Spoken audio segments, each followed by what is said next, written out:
And we should hopefully be started up. We'll wait for the loop back as always, because that's the kind of professional production values we have here at Irongeek Cast. And we should hopefully be started up. Yep, we got that thing going on. Okay. Well, everybody, welcome to Irongeek Cast number 33. It's going to rain. Let's get normal show notes out of the way. HackerCons are coming up. DerbyCon September 20th to 24th, 2017, so not long at all. Then SkyDogCon October 20th through the 22nd. GerCon October 26th through the 27th. HackerCon November 17th and 19th. And B-Sides Philly December 8th. And I'm done for the year at that point. How's everybody doing? Woo-hoo. Doing great, man. Can't complain. Happy to see another Wednesday out here ready to enjoy. Ow!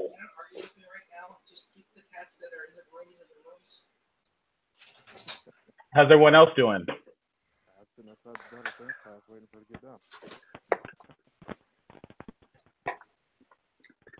I was going to figure James or Jack would say something. I would survive learning C in 1 week. Oh, cool. Okay. I'm doing good learning Cisco CMS, which is a pain in the ass. Nice. I'm doing all right. Just kind of chilling right now. I think I may have heard James, but he was awfully muffled. My finger's all messed up. Yeah, apparently it is. I hear something about messed up. Is that working any better? And look who decided to join our podcast. Hello. Hello, little guy. Hello. Little, yeah, you had a daughter. What was her name? Yeah. Her name's Simone. Hello, Simone. It's like, hey, Daddy, what are you doing with these weird headphones on? That is a cute kid. Thank you. Jesus, like happy. Yay. And you sure that kid's yours? It's really cute. No. Yeah. Boom. Yeah. Here you go, kiddo. Welcome to the I seem to have lost my audio feed. Hold on. There we go. Okay. Well, that would explain it. I'm on this instead of that. Well, I see two cats now, and they're not the cats that I thought you had out there before. Oh, yeah. I have a whole bunch of cats. This is the cat cave, man. There are 2 cats in the bedroom, 2 cats in here. Just cats freaking everywhere. You have any cats in the cradle? My wife's got this whole thing about rescuing cats. So Okay. we've always got cats. Sometimes they're all our cats. Sometimes they're rescues. I have a friend. I have a couple friends of mine, and if he passes away, she'd be the crazy cat lady, and if she passes away first, he's the crazy gun nut on the block. Oh my goodness.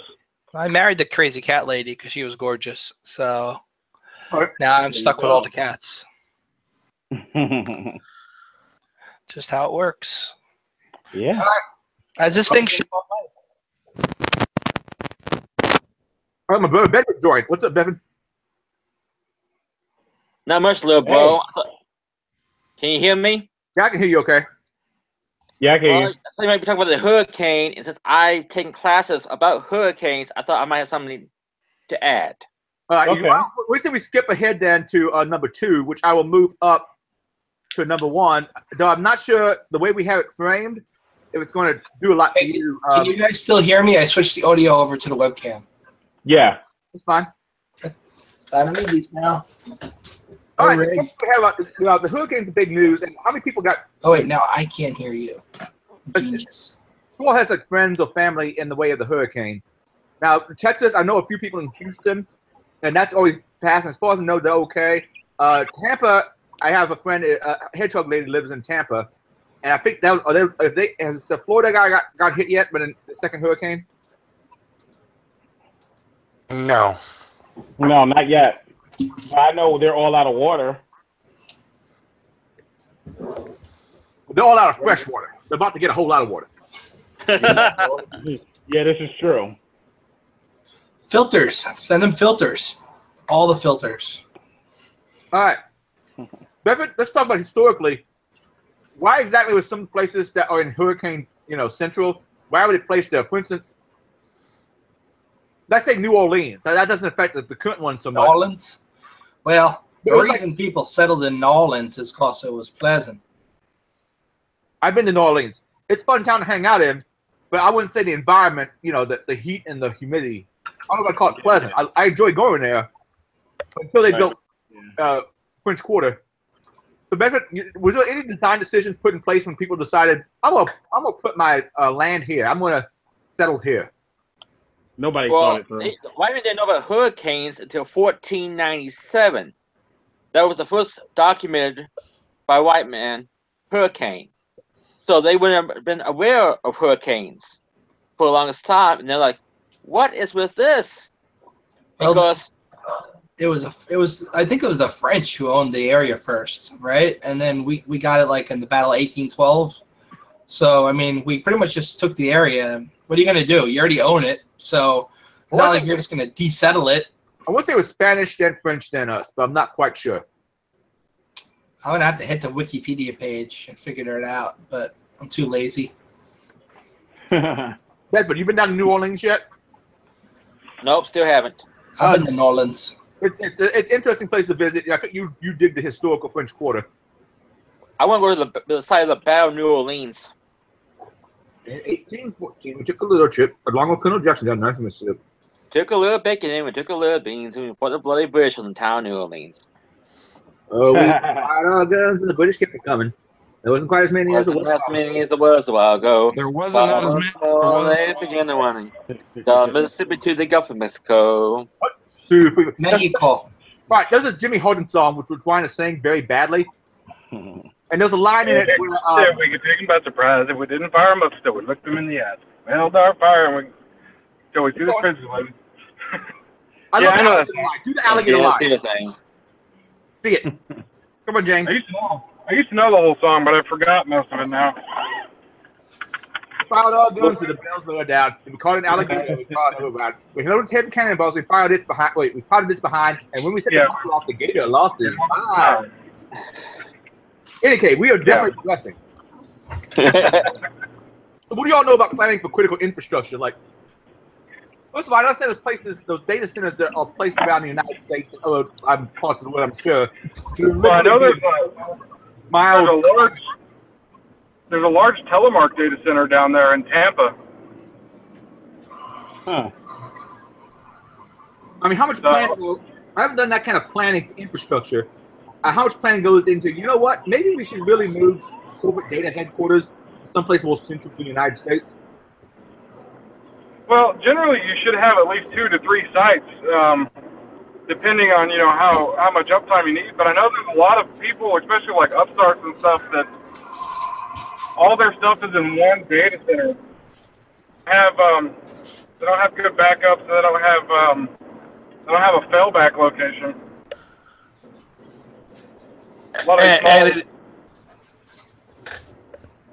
Right, and it just depends. It just depends on who was involved in the planning. Like, if it's just a couple guys and they say, well, we want to put it here, and we're just a small organization anyway, and it eventually just grows that they forget to, set what they're going to have as a hot site, or what they're going to have as a warm site, or what they're really going to have as a cold site. Or no extra site at all. Right. I know a lot of places don't have like office space. They don't have a cold or warm or cold and warm sites are expensive enough. I mean, a hot site for office space or for people to work is ridiculous. So all the desktops and stuff for like companies, I mean, they've lost all that data, and then of course all of it's sitting there too, where somebody can come in and get physical access because, they've been gone or everybody's, evacuated. I wonder if we're going to see break-ins to businesses and such where they're trying to get data.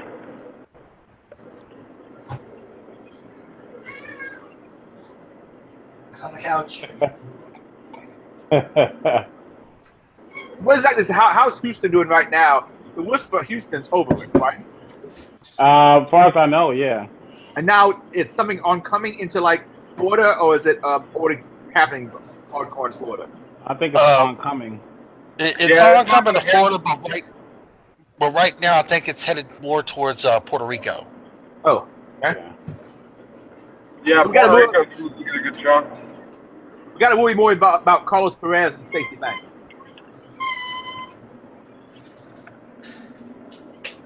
I believe it's over here to Antigua and Barbuda, as opposed to Bermuda, Barbuda. Barbuda.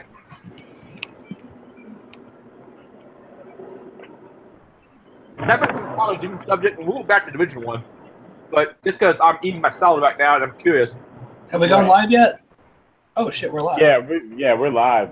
We've been live since 7. We start live at 7, man. Oh, sorry. All good.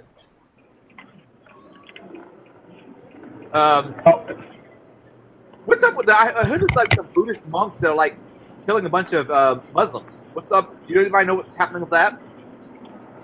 No, I haven't heard anything about that, actually. Yeah, I heard somebody tweeted about it briefly, but it wasn't in any type of detail.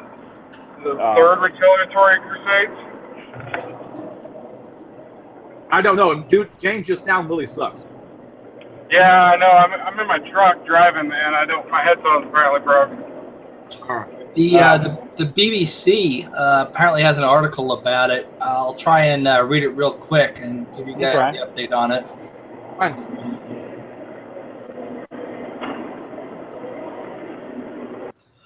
So,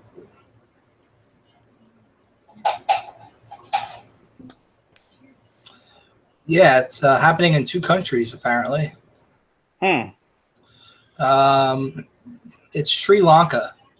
The issue is the halal slaughter. Led by monks, members of Bodhu Bala Sena, the Buddhist brigade, calls for direct action and boycotting of Muslim businesses. The Muslims, in turn, did not take very well to that and seized a whole bunch of other stuff. Yada, yada, yada. Outbreak of mob violence directed against Muslims. Buddhist mobs attacking mosques, burned down 70 homes. The Buddhist monks, aren't they supposed to be the good guys? Apparently they've been pushed too far. Yada yada. Aggressive thought is supposed to be I can't even say this word, inimical to all Buddhist teaching. Yet even Buddhists come equipped with practical ways to eliminate these thoughts through meditation and distinction. Yeah, nobody cares. The result seems ironic, but even when the most passive person is pushed to their breaking point, so it seems like both sides are at fault, according to this article on BBC. No, that's what they're going to say, because that's the same thing they say about the Crusades. Like, the Crusades were literally a response to violence and intrusions by Muslims. Yep. The Christian or the Catholic Church didn't just go, hey, we're going to go kill all these Muslims because they're a different religion than us. Right. No, there was, the Muslim nation, or the Muslim-controlled world was pushing into and intruding into the Christian world and robbing and pillaging and raping and all that other shit. And finally, the Catholics said, enough of that, and attacked. And of course, history, made the Crusades out to be a bad thing when it was actually just a retaliation.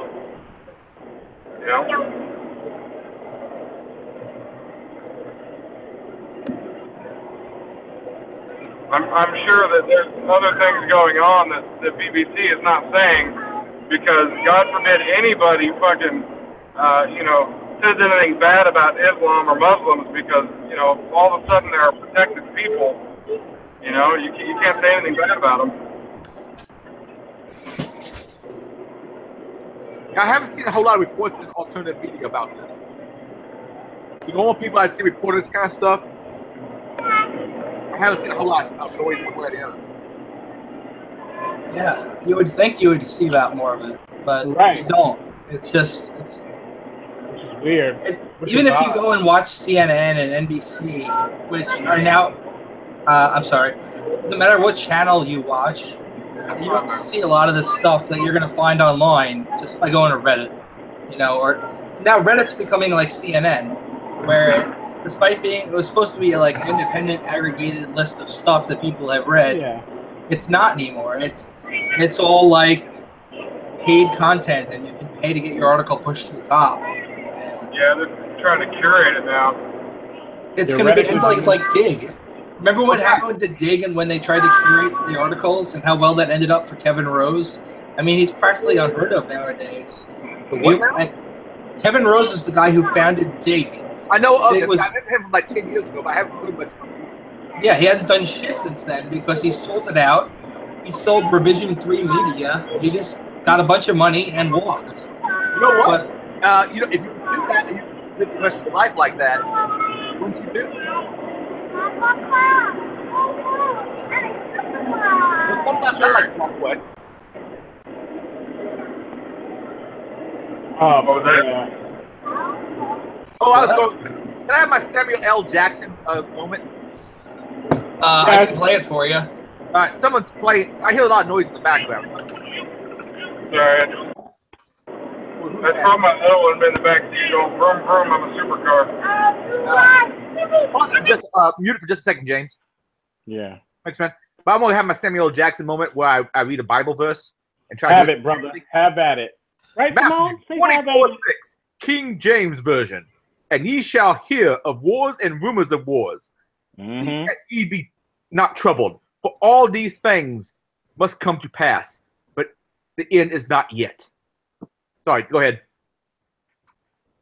The wars and rumors of wars thing, because there's things I hear about, like, this is going on here, this is going on here, and there's always conflict someplace in the world at all times. But I can't let my mind get too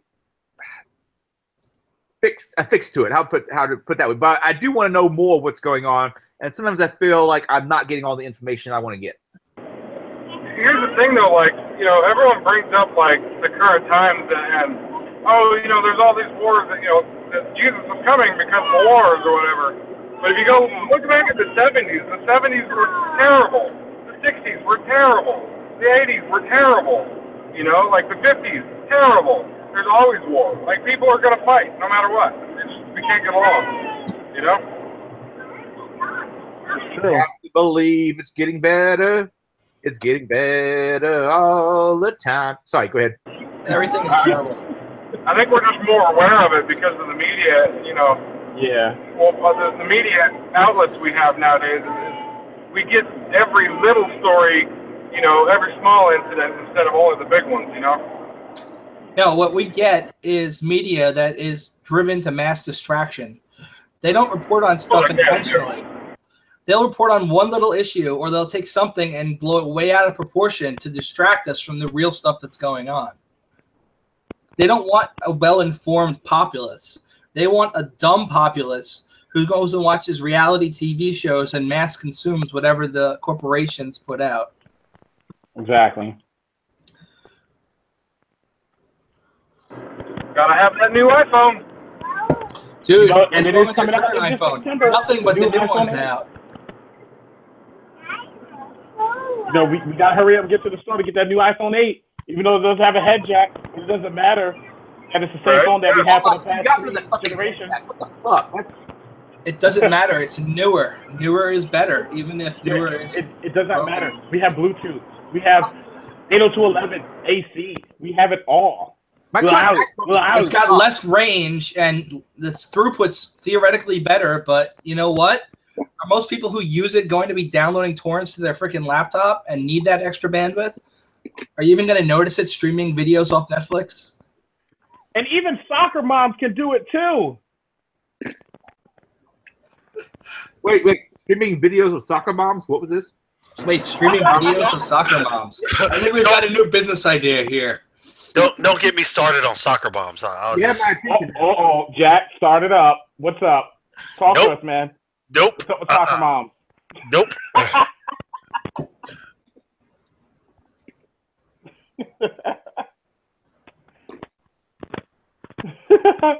No, but yeah, we're living in a time where our people are just, technology is getting better, but people are becoming very dumb. It's insanely dumb. It's like caveman, pea-brain dumb. Stupid. You mean like Idiocracy wasn't supposed to be an actual tale? That's because you don't have to.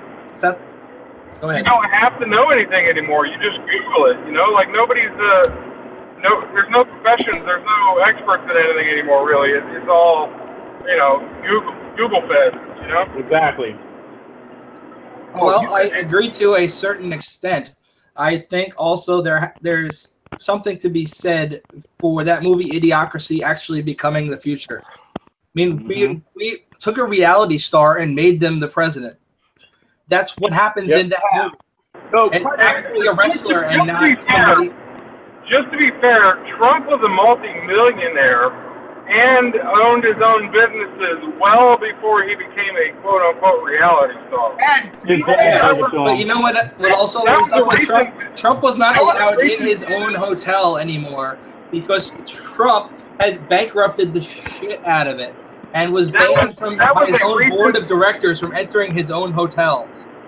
Okay, so the reality show is a recent thing, though. The reality show is a recent thing, and Trump has literally been a billionaire forever now. And the reality show is only in the 2000s. And you know, he went on Oprah in the 80s and said he would run for president if you know, he felt that the world or the United States was in such disarray that he would be the only one that gets to come in and save it. And it's funny. Go watch the Oprah interview of Trump from the 80s when he's talking about it, and he talks the same way he does now. He hasn't changed one bit. Well, you know what? That's true. You know what? I'll go on air to say this. I give Trump plenty of credit because he never lied about what he wanted to do. Everything that he said during his campaign, he's trying to implement. He never lied about who he was. Understood. I actually voted for Trump only because the option was Hillary or Trump. Those were my two options. I vote Johnson because I'm a bastard like that. You could have voted Deep Nuts. You could have voted. Could have voted for these nuts. Actually, the voting machines my county purchased would not allow third-party candidates to be written in.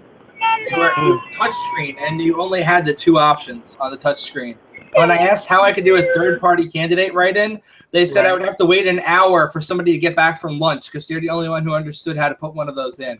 I was like, I have to get back to work. I can't wait an hour so that I can vote for the Pirate Party, whoever the hell was running for the Pirate Party for New York. I think it was Jay Emerson, whoever it was. But like, wasn't Nixon a movie star? No, that's Reagan. Reagan was a movie star. Right. Reagan was a movie star with no political freaking background. Now you're quoting Back to the Future. No, he did have a political aspiration. By the time he was president, he had some political backing because he'd been governor of California. No, I mean, the times went by.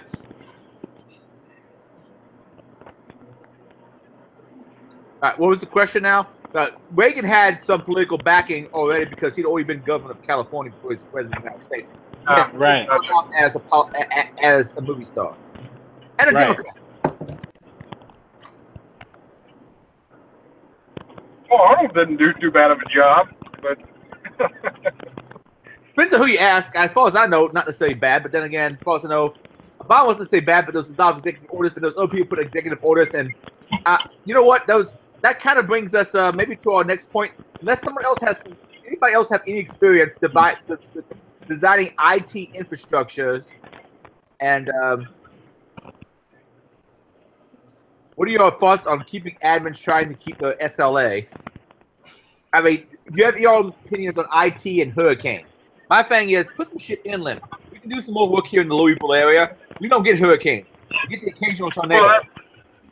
I think the Midwest is a perfect place to put some stuff. In general. Well, our SLA requires 3 nines uptime, so we're gonna have to have multiple locations and redundant failover. 3 nines? That's all you got is 3 nines? 3 nines. Oh, geez. Try 6 nines. I tried the 69 once. It wasn't for me. No, my SLAs go up to 6 nines. Jesus Christ, dude. I'm trying to debate what to say because Charles got his daughter out. I know she's too young to understand anything. No, she doesn't hear anything because the headphones are in. It's all good then. Say whatever weird crap away. Yep. So in history, like 20 years from now, Charles's daughter is going to come back and watch some of this stuff and go, Simone's going to be like, what the hell was my dad into? What? Why was my dad holding me talking to all these nerds on the internet? All right. I got a picture of me from about when I was about Simone's age in my great granddad's arms. And a few others. I think my brother's got some other pics. My brother's by my brother Bedford. He's the other penguin in this particular grouping. He is a historian who keeps track of who did what.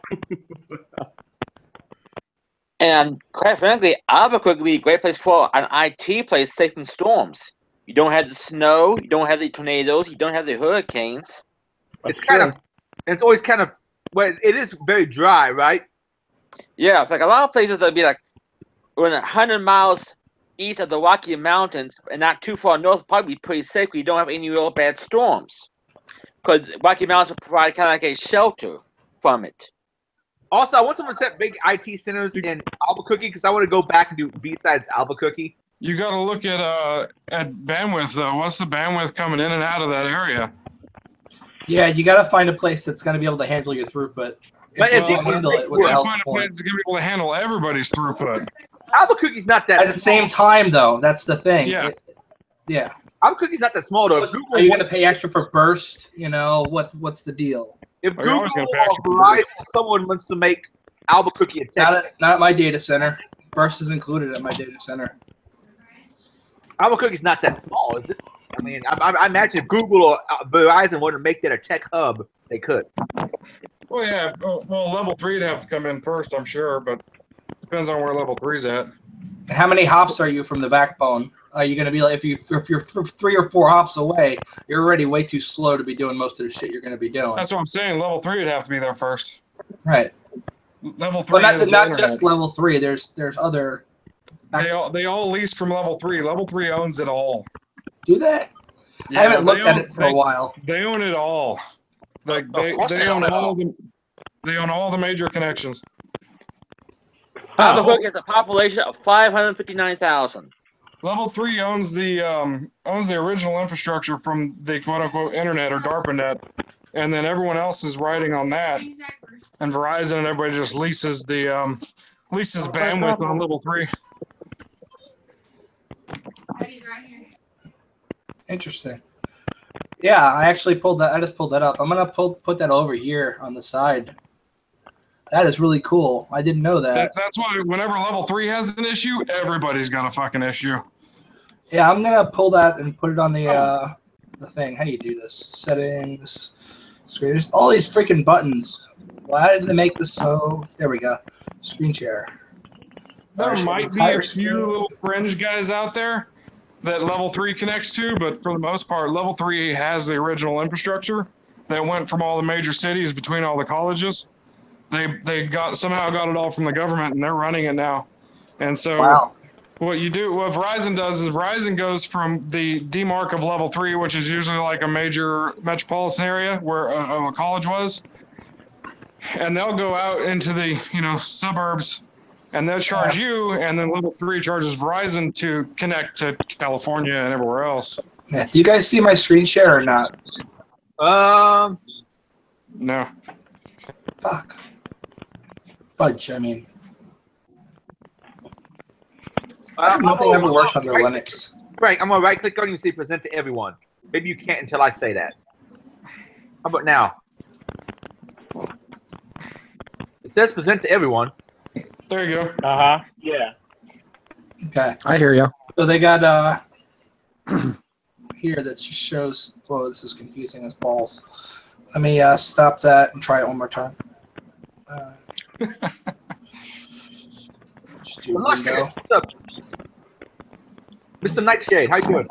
Yeah, it'll let me do my whole screen, but not both windows at the same time. Mr. Nightshade, who recently joined Illustrious Nightshade, he helped engineer our pig roast here at the recent Hackers on a Farm. Well, recent, I guess 4 months ago. Mary did the slaughtering, and Mary and Nikki did like the stuffing of the thing and all that, and Mark came up with the idea of like digging the pit out, putting limestone, and it was a well-cooked pig. It worked out well. Do you ever, Mark, you have any luck? Sorry, I may have dropped Doc. Do you have any luck hunting those coyotes? Mark. I have never. Gotta get that rabbit squealing sound. I can't hear from him. Oh, great. I think he just dropped off. Yeah.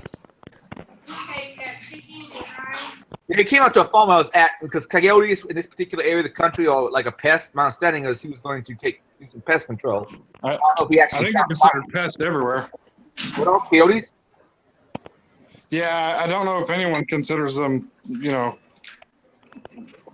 important. I mean, I guess if their population falls too low, because if you lose all the coyotes, you get too many damn rabbits. My understanding, in this area, they were considered a pest. So. Yeah, they can still be considered pests, but as long as the population's high, and once it goes low, they probably won't let you shoot them anymore, like anything else. Well, at this point, yeah, I finally got my technical difficulties figured out there.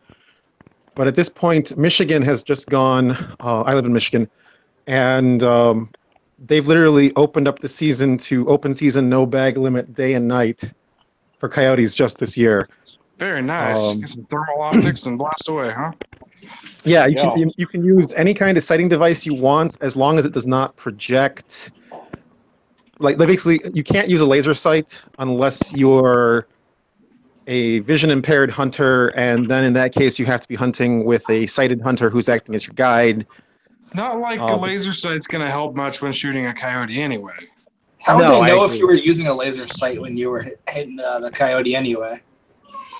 Well, coyote cannot see. They can only see blue light, apparently. So if you have a light on your rifle or shotgun or on your person that's either green or red, it's like infrared light to us. They literally don't have vision in that part of the spectrum. Oh, I'm sorry. I didn't mean the coyotes. I meant the people who imposed the law. How would they know that you were doing this and you weren't supposed to be doing it? Like, well, I mean, they wouldn't, except for if you happen to be in the vicinity of a Michigan conservation officer or they're on patrol. I don't know if they patrol at night, but I do know they are literally the most powerful law enforcement officers in the state of Michigan. And in terms of conservation law, Adrian, can you put my video back? I can't. Oh, sorry. Is that back? Now it's I think I have to exit the call and jump back in to get it to go back to normal. Yeah, that's what I had to do. Right back. Fishing games like the most powerful law enforcement anywhere. Yeah, because if you're violating, at least in Michigan, they can take all of the, like anything you were using illegally, they can take as evidence, including including your vehicle. Yep, your vehicle, your guns, your clothes, your shoes, everything. They can just take it all. It's pretty fucked up when they do it too. Yeah, it's pretty bad. And they'll do that, and then they'll drop thousands of dollars in fines on you. Yeah, tens of thousands. Amazing. Yeah, depending on what. I mean, and apparently depending on what you're shooting at. There we go.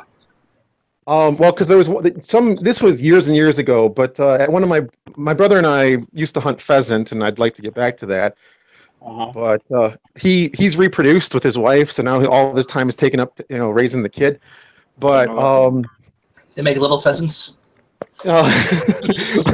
Well, I'm saying my brother made Little Human, but anyway, one of our favorite pheasant hunting spots years ago, we saw this there was this paper in a plastic covering to make it weatherproof, and it was a report from a conservation officer about a ticket that was issued there. Apparently, some numbnuts decided to hunt deer out of season at night from a vehicle, from the road, with a light. Nice. That's the easiest way to do it. That's also called doing it wrong every single way. Mm-hmm. Only if you get caught. Oh. Well, in this case, this guy did. So only illegal if you get caught. Doing it wrong all day long. Ow! You get caught, just blaming you. Like, I'm Canadian. I don't have my ID. That will probably just get you deported to Canada. I can't remember the statement, but it's like ignorance is no substitute for law or something like that. Yeah, ignorance is no excuse for law breaking. Yeah, exactly.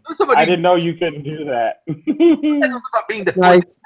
My understanding is Canada has stricter immigration laws than we do, don't they? I don't know about their regular immigration laws. They're pretty serious about if you're trying to get a work visa there. I had to get one of those for a previous job, and that was a huge pain in the ass. Yeah, I got kicked out for wanting to do volunteer video. Oh, because that's the thing. Canada will let you quote unquote they'll let you slide for one of two reasons. One is you're going to a meeting because even the Canadians realize that nothing productive happens in a meeting. And the other is if you're going in for a tour.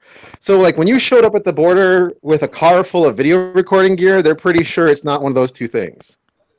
Yeah, I fucked up when they asked me what you here for. I'm like, record a con and like how much money and stuff you got. I don't know, $2,500 of shit. I don't know. And I would spend like 24 hours in various airports, and I'm probably not going back to Canada anytime soon. Offset Con, thank you very much for trying to have me, but sorry it didn't work out. Too much. Yeah. So are you now persona non grata in Canada? Can you still return? No.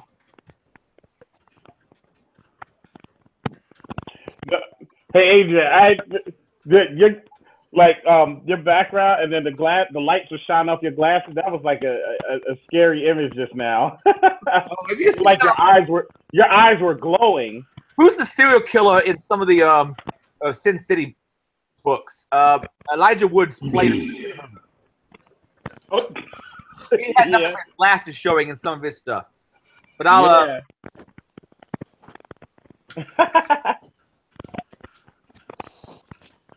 I'll turn off my camera.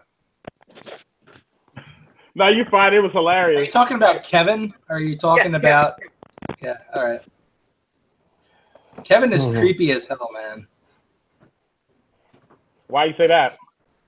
Well, we're talking about the movie version of Kevin, or are we talking about with Elijah Wood, where he is that creepy ass guy, or are we talking about the comic book version of Kevin, where he's a little bit less creepy? I think the comic book and the movie version are pretty creepy, but okay. Yeah. Right. So in the movie version, Kevin is the guy who's at like the mansion, who's got those round glasses, and he's like that creepy dude who's. It looks like he eats people or something. I forget what he does, but it's like he is a scary dude on the farm. He just sits on that rocking chair, and he's like creepy as hell. And he kills Marv. I mean, Marv is like the dude. We love Marv. No. He does not kill Marv. In the comics, he does. And Marv barely wins, but I'm pretty sure Marv wins. All right, maybe I'm wrong. I thought he was the one who killed Marv. I recall like Marv because Marv escaped, and then he confronts Kevin, and then at the end, Marv overpowers him, and he kills. Wait, no, you're right. Yeah, Marv wins, but Marv barely wins. Even though Marv is the physically superior character, there's something about Kevin who's just. Kevin is fast. Yes. Marv is big, and he could punch the crap out of you, but he's slow. A Dame to Kill For, I believe, was the book he first appeared in, or a short story. Though he's appeared in others because the whole Sin City comic books didn't take place in line. I haven't seen the second movie. The second movie any good? Oh, shit. I just realized what you guys were talking about. Because for some reason, I thought you guys were talking about Sim, like Sierra India Mike. But no. I'm now catching up to the Frank Miller thing. I was like, what the fuck is this talking about? So yeah, I'm back up to speed now. Sorry about that. Light bulb. Yeah, I haven't seen the second Sin City movie. I don't know if it's any good or not. Dude, apparently there's a recut of the first Sim City movie that makes it like much longer. It's called Sin City Recut and Extended DVD. Yeah. And it's got notes and commentary on each thing that goes on by Frank Miller himself. Let's add on. It's amazing. I have to add that to my list of torrents to download. I mean, I have to go buy it. You have to buy the DVD or HD. Yeah, I gotta go buy it. Blu-ray. Torrent it right off IP torrent. I gotta admit, now, despite the fact my bullshit former security informatics teacher said, and some of the research she did on analysis of, or she presented to us on piracy and whether or not it hurts people's bottom line, I gotta admit, I pirated the living hell out of stuff that I did later buy. Yeah, same here. By the way, if you see a noticeable drop in my audio quality, it has nothing to do with any programs I may be running that are requiring connecting to a lot of peers.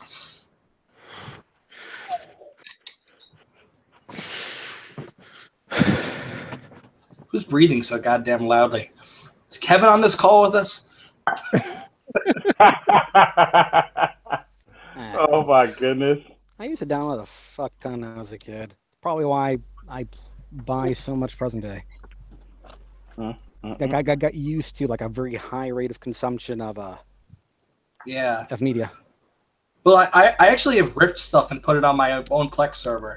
Like, I would go buy the DVD or the Blu-ray, and then I'd be like, you know what? Just toss this in here. I don't have to download. I know I could actually download a pre-ripped version faster than it's going to take me to rip it myself. But I know if I rip it myself, I'm going to like the quality settings. I can go into Handbrake, adjust it myself, and make it to like ultra high quality, and just dump like a 28 gig copy of this movie. Good point.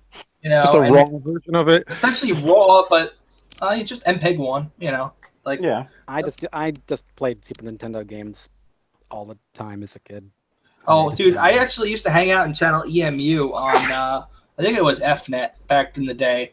And it was the emulation channel when this guy was creating the very first Nintendo emulator. And he was asking people for help, and he was asking people to take apart their Nintendos if they still had them, so that we could essentially figure out like the way that it worked. His name was Mind Rape. And hold on, wait, I think I've heard this. Rock NES? Yeah, the dude's name, like the original NES. The guy's name was Mind Rape, and he built this thing called Nesticle. It was like the very first emulator for Nintendo. That then this other dude comes in the channel and rips off from him. Essentially, he shared the source code with the guy, and the guy took it. Oh, it was Bloodlust. Bloodlust was the one who developed it, and Mind Rape then came in and stole that shit away from Bloodlust. Right. And like he took the source code, and then that was then used to build like Nest, all these other NES emulators. But they essentially just took all the work this guy did. And I'm trying to think of the picture effort. I'm trying to think of a picture of the handle Mind Rape going over now, because I got people triggered and saying it's rapey to use like the term triggered. I apologize for triggering any of you social justice warriors. If you are triggered, feel free not to listen. Rule number 3 is keep your finger off the trigger until you're ready to shoot. I can't help if somebody's handle online known as Rule 34. Mind Rape. And it happens that what they picked, and I'm just saying their name. I don't know their real name, so I can't give it to you. How do we discuss this? But if it makes you feel better, I'll replace the word since it's a trigger word for you. So Mind Cunt stole the source code from. Oh, you don't like Mind that? Rape. Okay, we're good with Mind Rape. Okay. We're good with Mind Rape is just fine. Okay. So Mind Rape stole the source code from Bloodlust, and then Bloodlust refused to work on Nesticle anymore. He was like, "Fuck you guys, I'm done." And he left the scene for a long time, and then came back like 2 years later with a random ass update that fixed a whole bunch of issues to Nesticle, fixed like performance issues for certain games, but at that point everyone was using things that were not Nesticle. So then I think they decompiled his code, which was written in like VB, or it wasn't even VB. It required like the DOS for GW thing. So we're going way back. That's way back. So it required like DOS dependencies and graphics extender drivers, but it worked. And they just took apart his code and were able to see how he made those changes and apply them to the ones that were rocking on Windows 3.1 and 95 now. So yeah.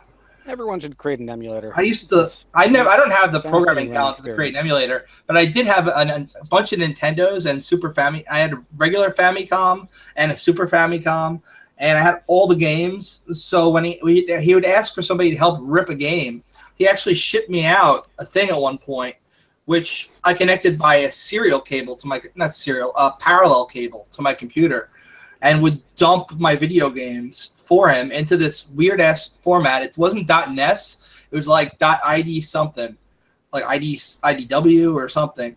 It would dump it in that format, and then I would upload it to him, and it would take a while because we were still at 56K.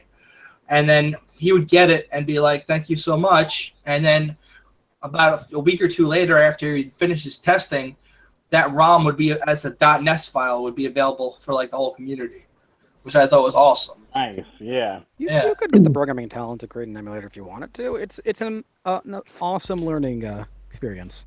Yeah, fascinating one, really. The only programming, it's just not a thing. I can program in a bunch of languages. I just prefer not to because when I do, it hurts my head. It does. Like it requires too much thought and I'm not organized enough of a person. I'm amazed I can finish a pen test and then go do the report and get it out properly, like, because that for me is just organizing all the stuff I found in enumeration and like taking all that street stuff, which is why I'm so super excited that Chris open sourced his tool, website.io, and it's going to be free. It's going to take care of all that enumeration bullshit for me. And nice. Yeah, man, Chris Grayson is the man. You see his cable tap presentation at DEF CON this year? Oh my God, 30 different CVEs for different cable modems and like cable set-top boxes. Everything, dude. Oh yeah, we're gonna be seeing just touching briefly on the Nintendo stuff. The only thing I ever really did with NES was probably back in the late 80s or early 90s. I wound up hardware hacking my own NES to get it to work properly. For some reason, you had to short out the graphics chip on boot. Really? And I just randomly, basically something went awry with my NES. And since I had taken some electronics classes, I was like, I will just take it apart and, start, tapping different pins on different chips and seeing what I see on the oscilloscope. And for some reason, I don't know how I hit on it. I don't even remember why the hack worked, but basically shorting the graphics chip for a second when you powered it on made everything work just fine. Except for the sometimes. Go ahead. Occasionally, the color palette would be totally inverted. So Super Mario Brothers suddenly looked like an acid trip. Yeah. That with shorting things at boot, you'd be surprised how useful a trick that can be. If there's a company out here in New York, and one of their interviews, they've since moved on to a new one, so I can tell you about the old one. They're called Red Balloon Security, and it used to be they'd send you an IP phone to hack. And if you could hack the IP phone and get the data off of it, first off, you'd get a Bitcoin. There was an entire Bitcoin thing at one point. Oh, wow. Yeah, because this was back when Bitcoin wasn't worth much. And then second, that was your technical interview. That was like 80% of your technical interview. The rest was just coming in and talking with them. And you had a job with them at that point. But, nice. Yeah, but what they did with that phone, one of the tricks that you needed to figure out was how you could essentially one of the pins at boot time, you want to interrupt the boot sequence so that it doesn't go into it's an ARM processor, and as soon as it boots up, it goes to its instruction set and it looks for where it's got to go next. And if you short certain pins at boot time, essentially you take one pin and you short it to ground, it no longer looks for that next sequence and it drops you into a debug shell if you're connected by serial. At which point you can proceed to try and dump memory. If you hook up over JTAG or if you hook up over other things, you could then actually dump memory once you've gotten into this kind of pre-boot mode, which was really cool freaking thing. And I'm not a hardware hacker, but I know a lot of them, and they've explained to me, like, there's this guy who works for Red Balloon named Philippe, and the guy's a genius. And he explained to me, like, how this stuff actually works. So, like, they've now moved on. Now they now have a hard drive challenge, which is also pretty damn cool, where it's like got like multiple levels and you get it. It's just filled with cat pictures and like firmware and a firmware flasher, and like you have to figure out what you got to do next. I'm not going to ruin that one for you guys because that's their current challenge, but it's like a forensics. That's an awesome technical interview. Really cool. That is an awesome technical interview. It's like, yeah, it is the coolest. And they also include like a whole bunch of nerds as the packing material. That's what I'm talking about. Yeah, you reach in there and there's like loose so nerds. You have a snack while you for work. like a month worth of loose nerds. It's awesome. I've been having a sugar rush for like a month just trying to figure out a bunch of loose nerds. Like, loose nerds everywhere. And they have a sheet that says caution while eating loose nerds. Hey, you know something? But here's the thing. Nerds we own this shit. We own it. We control everything. Nothing goes down unless we say it goes down, gentlemen. That's right. Fuck the football players. Damn the football players, the athletes, the celebrities. We own it all. I was a football player in high school and a nerd. I hacked the school. We had all these freaking computers. I went to this Catholic school in Long Island. And they had elementary, like the computers were networked, but very like basic. We're talking like it was BNC connectors on them, and we're like, we're going like token ring network. And BNC connectors. I'm old, man. I know I look young, but I'm 36, dude. And hey, I'm 37. So hi, my little young bastards. Anyway, so since all the machines were networked, they had this typing class for us, and they're like, we're gonna teach you how to type. I'm like, all right, I already know how to type, but I have to take this class anyway. So I sit in there, and I'm just kind of like, I go file open, and it wasn't Windows. We're like in a DOS based. It was OS2, I believe. So go open, and I'm like browsing the network share, looking around, and I see there's folders, and like I can access all these folders. So I just keep going up a level, up a level, up a level, get to the teacher's folder, and then there's a folder called assignments. I go in assignments, and there's each one for every day that we have a class. And I just go in for the day that I'm in class, and I just grab the assignment, grab it, print, bonk. There, I finished my work for the day. And now I can go and go out to study hall. Because once you finish your work in there, you can go to study hall. So she was always amazed at how fast I typed the assignments. I'm surprised she never caught on. They never do, man. They never do catch on. Only my favorite hero is Stephen Levy. Stephen Levy? Stephen Levy, yeah. I have a copy of his book, Hackers, from someplace. Hackers, Heroes of the Internet Revolution. Yes, I have a copy of that as well. Yeah, there was like a discount bookstore because it was like the Big Lots of bookstores that I got in, and like I got a thing of what was it? The Fugitive game, signed by Jonathan Littman. It was about Kevin Mitnick, and while Kevin says there's a lot of problems with it, it does seem more. Yeah. It was, how to put it this way, it was more favorable to Kevin at the time than a lot of other books. But apparently, I got the impression that Jonathan kind of used his embellished. Kevin's a good guy. I don't know why we get so much slack in the industry. A lot of people don't like him. Look, I got his business card right here. I love Kevin. I've cut myself on his business card before. I like it. It's not good for lock picking. As the second in command of Tool, New York City, I will say these lock picks are absolute shit. But the idea behind this is genius. It's just awesome. Like a lot of people, I don't know, man. They just don't understand. They just didn't. Maybe they didn't understand what Kevin's movement was. What was his reasoning? I get it. Kevin's got to make a fucking living. He's rebranded himself as a white hat. If you don't believe, watch it when I interviewed him for 2600. It's up on my YouTube. Like he's successfully rebranded himself as a white hat, but at the same time, people still give him a lot of shit. And we all know what he does on the side. We know that he's got that exploit buying service and that he resells exploits. We all know this. It's not like it's industry secret, but it's not talked about because it's just considered bad behavior. I mean, the dude's been through hell. He has to make a living. Why are we going to bust the guy's chops just because he's doing something some of us don't approve of? It's like if the government doesn't like what he's doing, they'll throw him back in. I mean, we joke. Some of us were like, send Kevin back. Don't send Kevin back. Kevin's a good guy. I mean, there's still people who have a tough time swallowing the fact that a lot of hackers became feds. A lot of people are having a tough time swallowing the fact that Dark Tangent's now a fed. That fucking DEFCON badges are made by an NSA contractor.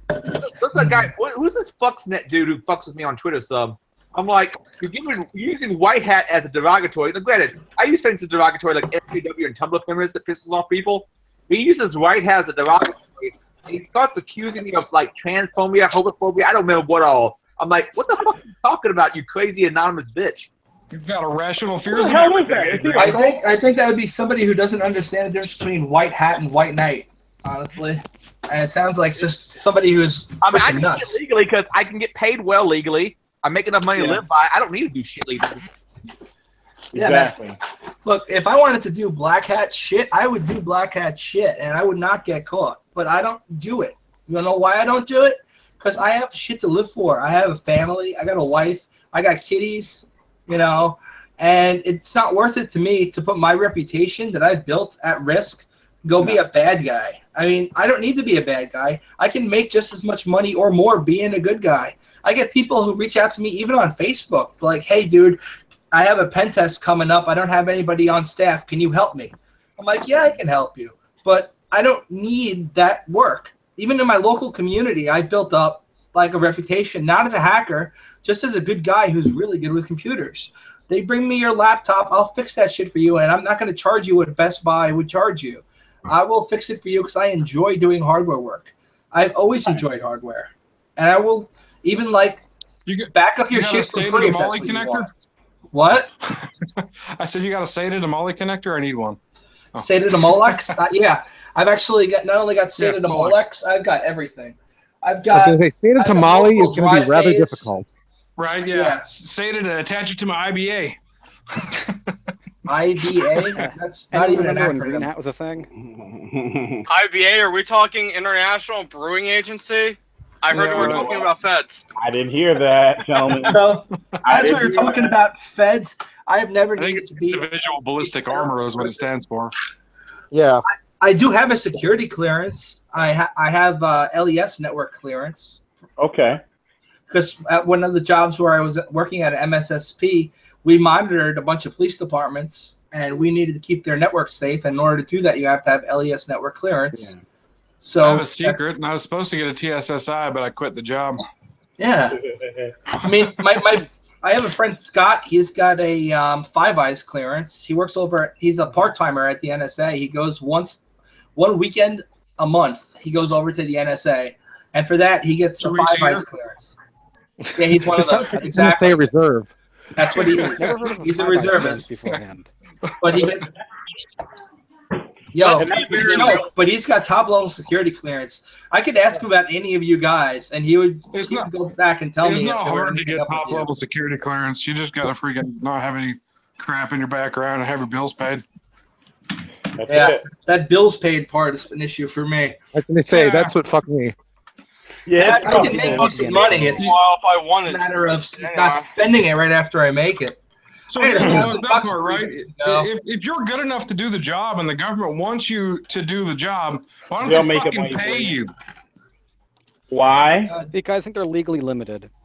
Yeah, that's what I'm saying though. Like, it shouldn't be a concern that some other government entity is going to come over and offer you more money to freaking, spy on them, because they should be paying you enough to be like, yeah, fuck y'all, it's not worth it. You know what I mean? Well, also, I mean, maybe old-fashioned, but if I was working for the government, I'm sure as hell not going to work for a foreign government. $12 at the Army Navy store. That happens a lot. $12 whole dollars, and a badge can be yours. But I have a question. Can I get a badge that says female body inspector? You actually can get an FBI badge. You go to a regular FBI badge. Where Skydog is, and he'll probably make that one for you. Yeah, Skydog makes a lot of nice stuff. He made my friend my friend Click from Tool. He made him a AT&T one that is like flawless, and it's only until you turn it around and it says it's an advertisement for Skydog Con that you realize it's fake. But you put that shit in a good holder, and nobody's gonna be able to turn that around. I think I got to make me one something of the patriarchy. Yeah, if we all pool our resources and put together a thing about $600 and get one of those Zebra ID printers, man, you can print out as many as you want. They are like, I got a cheaper version right here, and I can do some IDs on this. I can do passports on this sucker right here. But this is a Hitty, and I bought it on eBay for $60 because it was broken, and then I opened it up and fixed it. And it can print actual photo printers. That's like actual photos. And it does really nice job. It's expensive as fuck. They're just laser No, they are not laser. Well, who's reverbing? That's not the right word. It is not a laser jet. Not even close to a laser jet on the inside. It uses these cartridges that print in 4 different layers. These suckers. And these things cost you a small fortune. So it's like a film transfer. Yeah. And the film transfer, it only does about 80 of them per one of these that you buy. And just like hot dogs and hot dog buns, they don't match up the number of things that you can buy for the actually these things. Where are they? No, that's not what you. Too much crap everywhere. Too many cats everywhere. But they have these the piece of paper you put in to print on that are like photo paper, and those are mad expensive. You got to find the right ones that fit this. But when it's working, you can get real photos out of this. Like, you cannot tell that it was not developed in a photo booth, or not a photo booth, what's it called? One of those stores where you pay them to develop your photos. Oh, wait, they have stores that you paid. They used to being developed. They used to. That was a thing when I was growing up. My dad was a real estate appraiser, and he would spend about a fourth of what he would make developing photos to put in for the hard copies of the reports. And Costco still does that. Wait, these things still exist. Photo booths, man. Get back with the 1970s. Fuck that, man. I was born in 90. Shit, you were born in 90? I feel like I'm 100 years old now. 1990. Wow. 1990. We got some kids here, man. Like actual children. I've masturbated to porn stars the age of your mom. I wouldn't be surprised with you, Adrian. I would not be surprised. When you were born, hey, Nina Hartman's still looking pretty good for her age. I'm just saying. Yeah, when you were born, I was watching Hulk Hogan versus Ultimate Warrior. Hulk Hogan was the shit. Yeah. Hey, man. You know, I like the only modern wrestler Hulkamania, I've liked has been Mankind. Mankind/Dude Love. That Mick Foley guy is from Long Island. I've met him twice.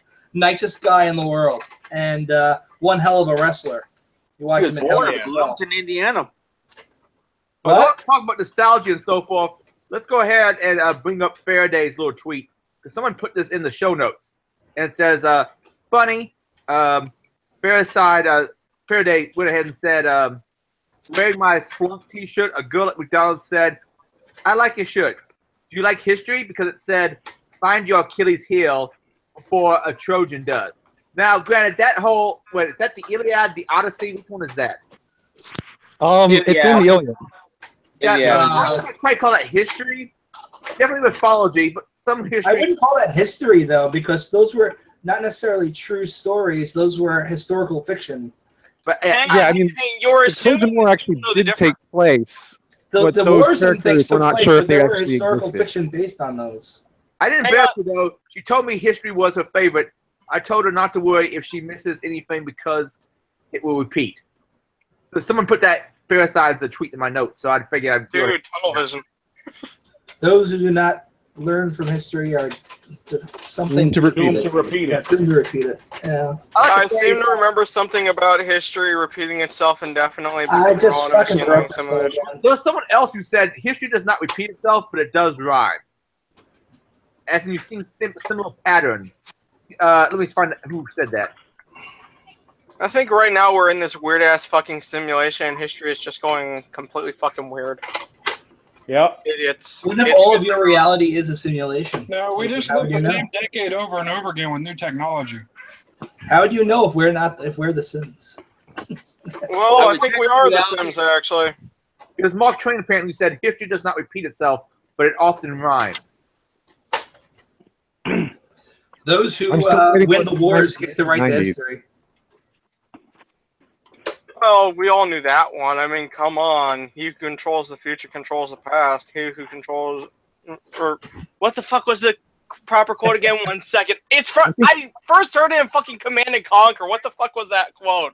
He who controls the past controls the present. He who controls the present controls the future. Exactly. He who controls the spice controls life. Right. The spice must flow. Did any of you guys play Dune for the computer? Before StarCraft, that was the best game like that. I played. There were two Dune games for DOS. Yeah. There was one that it was amazing. like. Yeah, there was one that it was like Command and Conquer, real-time strategy stuff, which was Dune 2. One of them had RTX networking built in, like Doom, and you could play it against your friends. That is Command and Conquer. That quote. Yeah, Command and Conquer. Command and Conquer. That's Kane. I thought that quote might have been Stalin. Yeah, Kane. Kane. It's a direct reference to George Orwell from 1984. Yeah. Yeah, but that's Kane from Command and Conquer. Oh, so now we're back to Emmanuel Goldstein all over again. Can't get away from that fucking guy, no matter how far I go from New York. I swear, when I was at reInvent 2015, I ran across a guy who looked exactly like fucking Kane from Command and Conquer. It probably was. I think it might have actually been his actor too. Oh, that's hilarious. On the train, man. I just go up to him and I say, dude, has anyone ever told you you look like Kane from Command and Conquer? And he just puts his hand to his beard and just does the Kane voice saying, perhaps. Probably was his actor then. Dude. And the worst part is, I was with a company at the time, and there were some of my coworkers there, and I was the only one who even knew anything about Command and Conquer. I was like, God damn it. There's that age thing again. Grow up, Command and Conquer, man. So, he who controls the past commands the future. He who commands the future conquers the past. Savage. He who masturbates porn is an odd individual. Speaking of he who doesn't know who Bailey J is has not looked at enough porn. Oh shit. Speaking of Conquer, just as a segue, real quick, just to throw something out there for those of you who are looking to conquer the OSCP certification, I would highly recommend that you definitely look into buffer overflows. Just to the OSCP doesn't go into an insanely amount, like a crazy in-depth of buffer overflows. That's what the OSCE is for.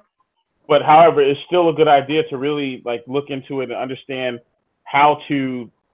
20 points on your exam, man. You got to know how to do it. Yes, pretty much. Yes. What I'm actually posting right now, just to kind of what's helped me so far, because I'm currently in the labs as well. So that's why I'm just, for anyone out there that's trying to, get started learning buffer overflows, I'm actually posting a couple of links. Check out definitely SecurityTube. That's helped me out tremendously.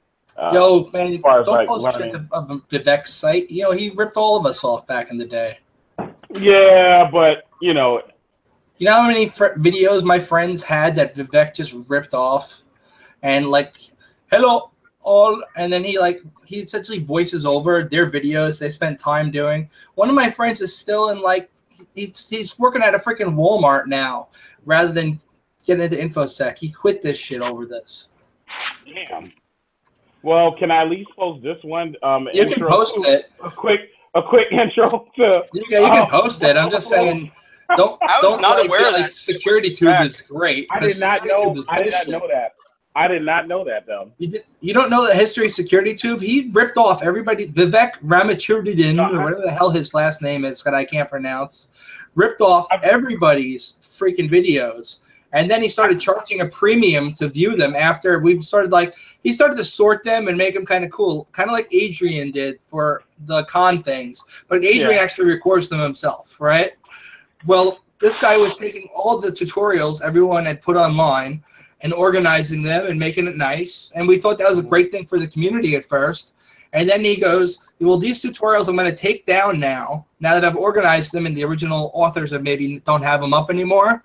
Yeah. And I'm going to charge a fee for anybody who wants to access this material. And it wouldn't be so bad that if he was charging a fee for something that he made, but he didn't make them. Other people made them, and then he dubbed over them, giving the original authors no credit.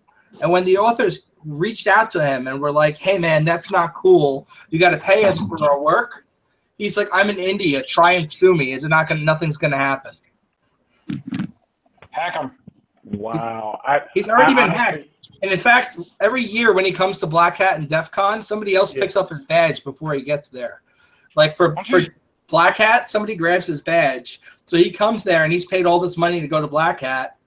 And he's ripping and then like somebody else is already his badge is already gone, and somebody posts a picture of it on Twitter with like a ha. Somebody lose their badge.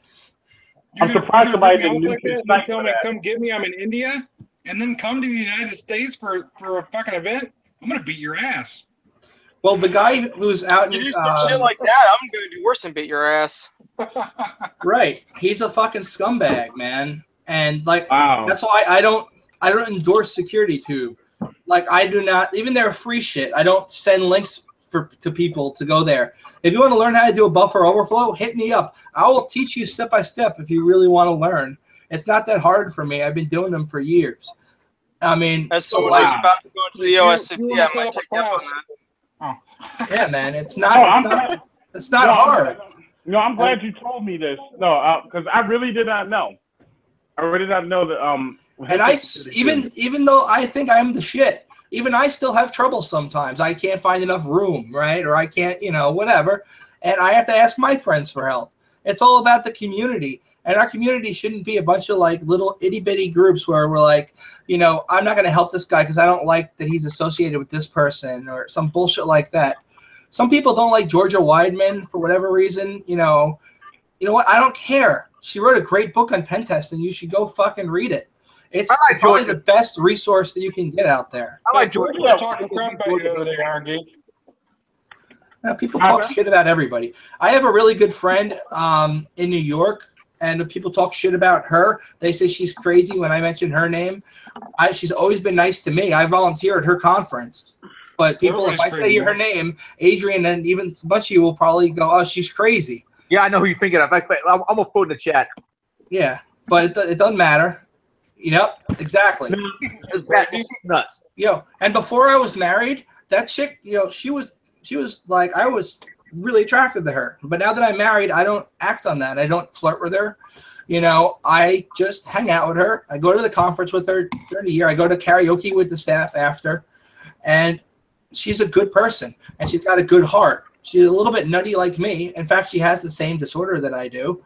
But we get along, and she treats me good. From what I've seen on Twitter, if it is who I think it is, she's decent. Well, she treats you well. Sorry, my English is not so well. See, I did it backwards there. Good. But here's the thing, man. In reality, none of us are normal. I've learned to embrace this when I was in college, that I'm not normal. Especially hackers, man. No. Back when I was in college, I wanted to be normal. I was going through some shit, and then it's like, by the time it's all done, I'm coming out of it going, you know what? Fuck it, embrace the chaos. That's what I was like at DEF CON. I saw Mohawk Con, and I was like, you know what? Screw it. I'm going to get a Mohawk this year. I want to look a little different.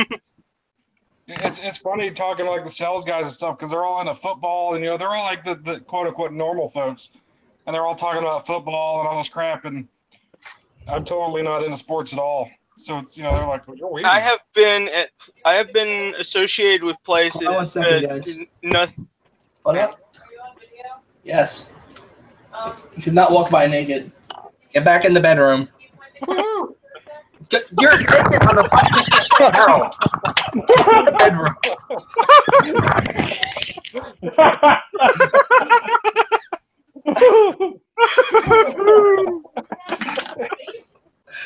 For now. Yeah, are you fucking doing shit to get my channel banned? What the hell's going on? We might have to censor some shit. What the hell?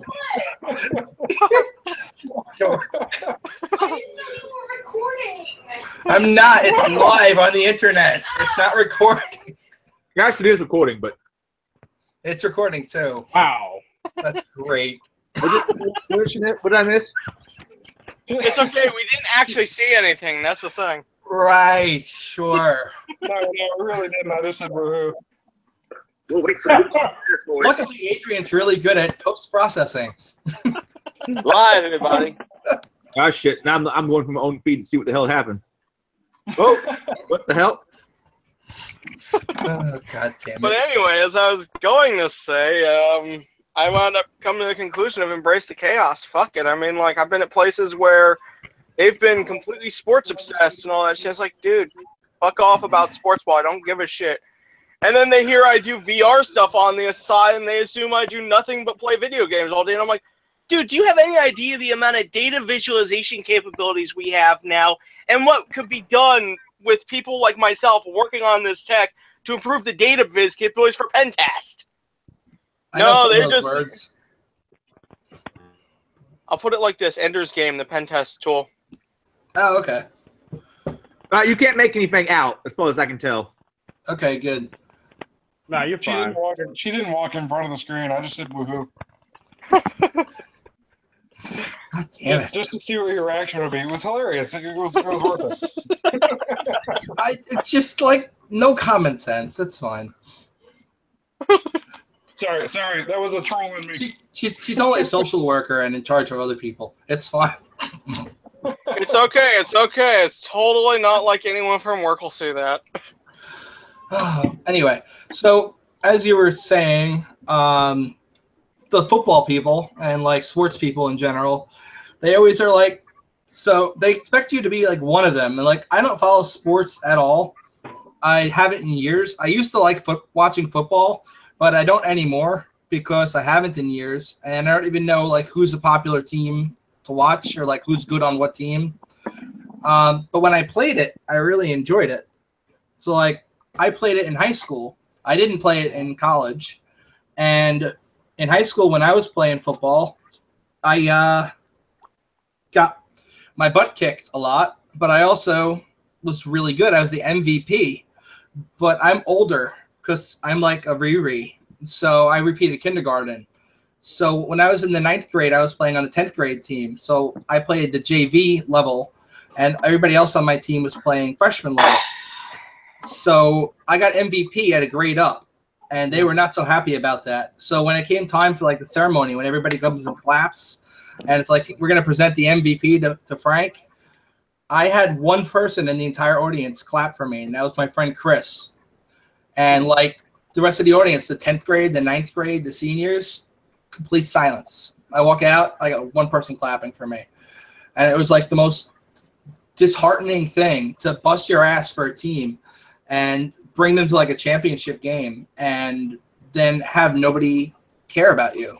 And like after that, I had no friends because the 10th graders wanted nothing to do with me. 9th graders wanted nothing to do with me. And then I was like, you know what? In college, I'm not even going to play sports. Fuck it. I'm just going to focus on being the best hacker that I can be.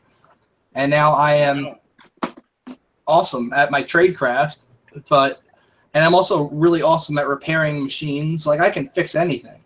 I can even fix monitors that have scratches on them. Like most people can't do that shit. And like I'm good at what I know how to do. And I learned it because I just focused on becoming the best at what I can do. I can, but sports to me is now just a distraction. And when people are like, why don't you come watch the baseball game with us? Why won't you socialize with us? Right. It's not like I'm trying to hurt you. And I will come out to have a beer with you. I just have no interest in whatever sporting event happens to be going on. Exactly. And by a beer, I mean a hard cider, because hard ciders are so much better than beer in every single way. I like hard ciders better than beer. Goddamn right. I like meads.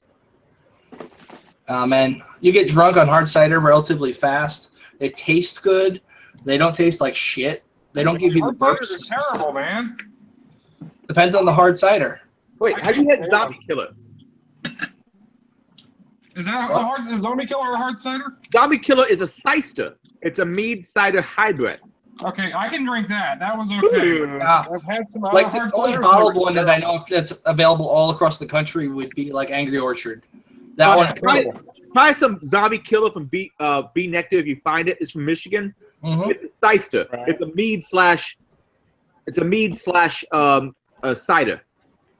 Okay. So basically, if you like honey and apple, right. you'll like it. All right. Yeah, I can't stand Angry Orchard. It's terrible. Well, everybody's got what they like, man. I like Angry Orchard. I like and I used to like Guinness. Like I had the complete opposite, like the bitter.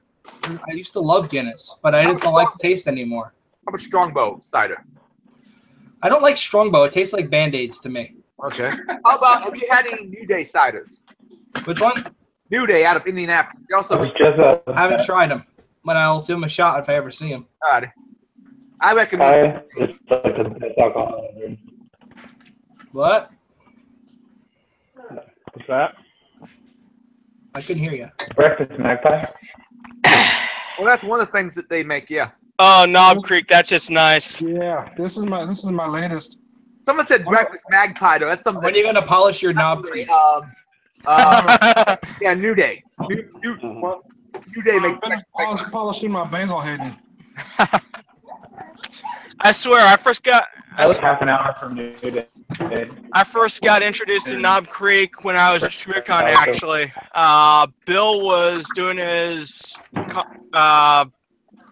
Gardner? Huh? Which Bill? Gardner? No, Pollock. Bill was doing his, was it bourbon tasting toward the end of the con, and I had some Knob Creek, and ooh, yes. Then I went to DEF CON later that year and tried some other Knob Creek, and it's like, ooh. Yo, you're Bill that you're talking about. You're talking about No Starch Bill, right? Yeah, No Starch Bill. That guy. He's fucking awesome. Copy of this book. Where'd I put it? There's a reason why whenever I go to con, I buy No Starch books. And part of it's because the books are awesome. Part of it's because Bill is awesome and the people there are awesome. Yeah, Bill is a good dude. Like, and he knows what the hell he's talking about, and he doesn't publish garbage. Right. No shit. Yeah, I really like the No Starch books so far too. I've not come across one of them so far that's been like garbage, except for Bunny's second book. I really didn't like Bunny's second book. His first book was great, the Xbox one. But Andrew's got to learn to stop droning on about supply chain for 4 chapters at the beginning of the book. What was it, the Hardware Hacker book? Yeah, the new Hardware Hacker book. For the first 4 chapters, he's talking about the process of building this little piece of shit alarm clock type thing that's got a touch screen on it that you could use. And like the supply chain stuff he had to go through with China in order to get the thing working. Right. And the manufacturing process, but he doesn't actually talk about any hardware hacking until like chapter 14. God damn. Yeah, it is not. It's near impossible to get some parts from China, man. Like, look, you can build a lot of the parts that you need. Like, I've done a little bit of hardware hacking. I build things too. I built the Tastic RFID thief, which was easy. You know, even though they got the resistor value wrong on the board, I was able to compensate. You know, that's the thing you put inside a reader, a long-range reader, and it'll read the RFID card and then save it to an SD card that's on. I actually changed the source code for that a little bit in Arduino, so it doesn't work on just a stupid you need like a fat formatted card.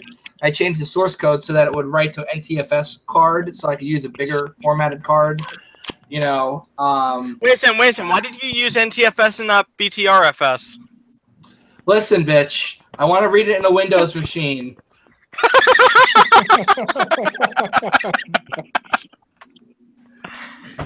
Anyway, so can you imagine BTRFS Windows drivers? I wonder if anyone's made those or not.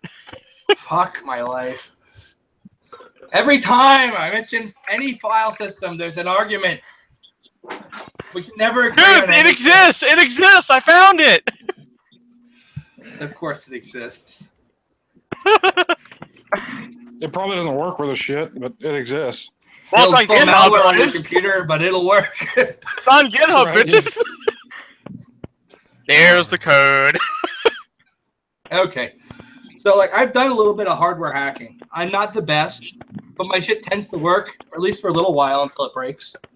So, but as far as like if you look at the GTV hackers, I don't know if that's still their name. I think they changed it a while ago. Exploiteers now they're called. But they did some really cool hardware hacking, taking things apart. And I like doing the same shit. Like I like going to the thrift store and getting like a $3 used piece of shit like this Linksys modem right here. I picked that shit up for $3.99, right? And then I take it and I put DWRT on it, and I turn it into a little like whatever the hell I want it to be, you know, like. And that wasn't hardware hacking, but this one doesn't have an official DWRT distro. It doesn't have Tomato either, or OpenWRT. It has nothing. So what I did was I opened it up. I shorted the board out at boot time, and I got to a shell. I got root on the thing, and then I was just fucking around with it. I wiped the file system that was on there, and I put my own stuff on there. And I was playing with it. I was able to eventually get access to the Ethernet devices, which were oddly not named F1 and F0, even when you're in Linux. They used like that newfangled EN0 whatever something P. But I was able to get root access on it and kill the factory supplied web GUI and put my own stuff on it, which was really cool. I had a couple of gigs of RAM to work with, but like that's just an example. I do shit like that all the time. And like I just like taking things apart and learning how they work. But Andrew's book, The Hardware Hacker, was supposed to be like for people like me, not for people who are like, I'm going to go work for some corporation and actually build things for a living. It was supposed to be for hobbyists. So that's why I was disappointed. And the first like 4+ chapters are all about supply chain and getting shit from Shenzhen marketplace. The most insane part about that is there are now 3D printers that can fucking 3D print PCBs. Yeah, they have that far to leave. My makerspace, DC, it's the same one where the DC201 meets. They have them there. I never use them because I don't know what the hell I'm doing. I'm used to the old way of etching it myself. All you gotta do is get a conductive. Yeah, I have a conductive pen. I actually have a pen where I can draw them out on paper and just test if my design works. Just kind of put the resistance down. You did? Me too. The Circuit Scribe? Yeah, well, before Circuit Scribe was a thing, I was doing that same shit on regular-ass paper with a conductive pen. Just an old flux pen. And you know why I was disappointed with Circuit Scribe? Is they only sent you like 2 resistors and like 1 variac and like 1 capacitor. You can't build much with that. I mean, you can't even build a full bridge rectifier with what they give you out of the box. And then everything else is like an add-on, which is bullshit.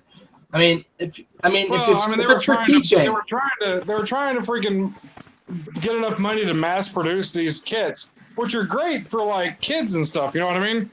Like teaching kids circuitry. It's an awesome idea, and I don't fault them on that. But I mean, the add-ons.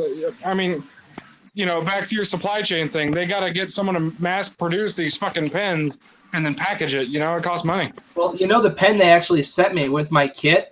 And you take their little logo off of it and you strip it down. It's just a regular flex pen. Yeah, it's such a big pen. They didn't even make the pen. They just sourced the pen from somebody else and had their logo put over it. Well, and that's not how even everything done is. There's only a few manufacturers of anything, man. That's how everything works. Like these fucker things. The Hack 5. Every fucking motherboard. Every motherboard's made by Foxconn just about. You take these fucking things apart. The Hack 5. What is this thing? This the Wi-Fi hack. It's a Linksys. Yeah, it's pineapple. The pineapple's a Linksys inside. And if you play with the if you actually go online and you go and buy in one of these little things right here, this little cheap bastard. This is not even a Linksys. This is a 150M smart router.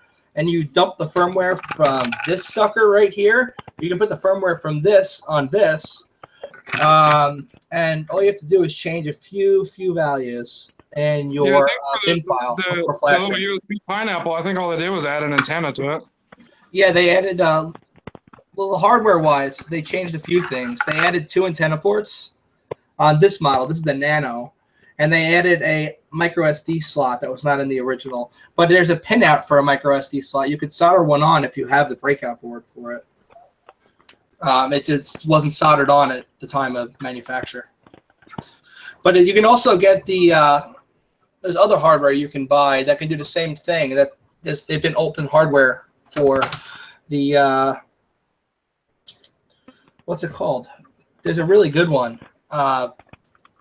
That I have somewhere, the Mini Poner, and it's got a USB slot on the top, and it's really covert. You just hide it somewhere as a pen test drop box, and if you have to leave quickly, you can leave the box there and just take the little USB out, and then just leave the rest behind. And if they find it and they go to do like a forensics analysis on it, all they'll see it's a factory default like DDWRT install on there.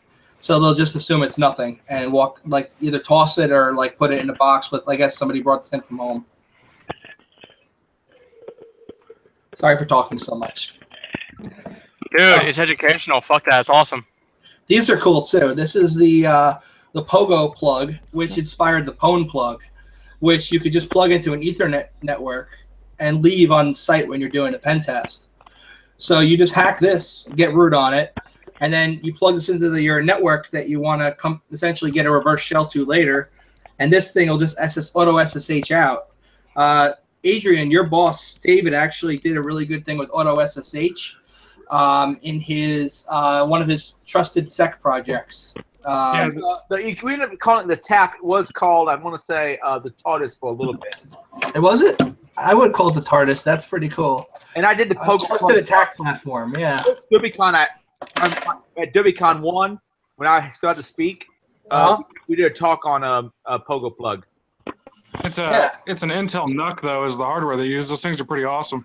Oh, I got one of those right here. So this is the i7 NUC right here. Yeah, they got the newer one. They got the newer, cooler one with the skull on it. 6th Gen i7 in here, and it runs really cool. I actually had a video card in here for a while. If you open it up, you've only got a PCI slot. I mean, you don't have any PCI slots. What you can do is you can convert what's in there into a PCI slot with some hardware. So I had it doing some Hashcat stuff on my network as like the world's tiniest password cracker. You're now making me wonder whether or not, I think maybe in the next 3-4 years you'll have GPUs small enough and powerful enough to stick in one of those that could run a Hive. They make a one for if you're rocking a mini ITX motherboard, that's a GTX 1080. So with this, it fits out. It doesn't fit in, but outside the back, you're only going out about this far. So you can actually do a case mod, which is what I had planned on doing if I ever had gotten the time in that, or not ADD boy, where I was going to essentially have it fit another hard drive, like a little bit back like this, and then just do another like slightly longer case, and then take the MOBO out and put it in there. I was going to design it in wood, and then I have lift-offs right here, like see there? So I was going to use the lift-offs and just put it off on top of the wood and have like a wooden case for it. Dude, that opens up so many possibilities that you could not begin to.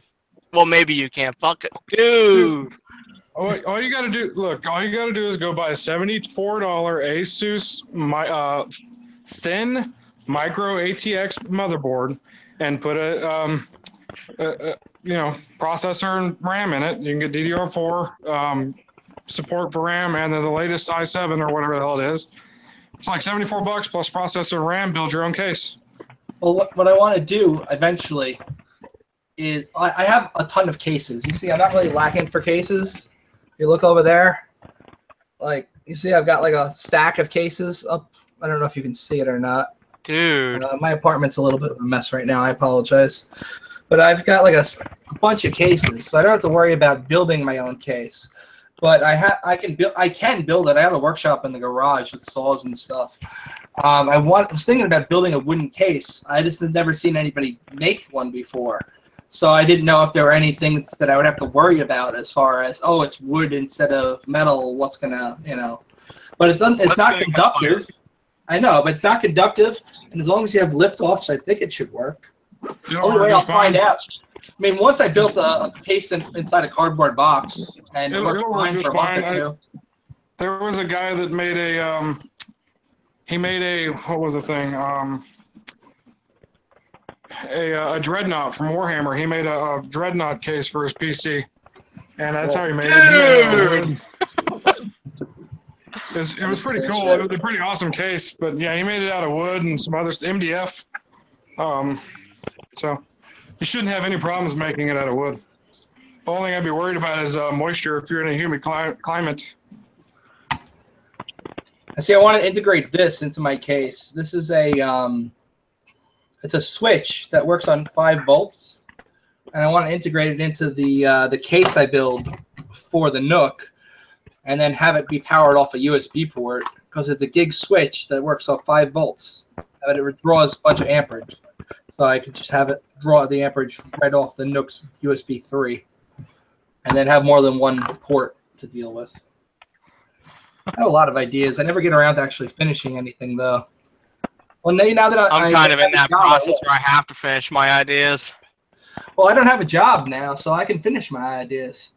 I haven't had a job since February. I kind of have to finish my ideas or I'm not going to get paid. I actually got approved for unemployment, so I should be fine for a while. I have 6-7 weeks left.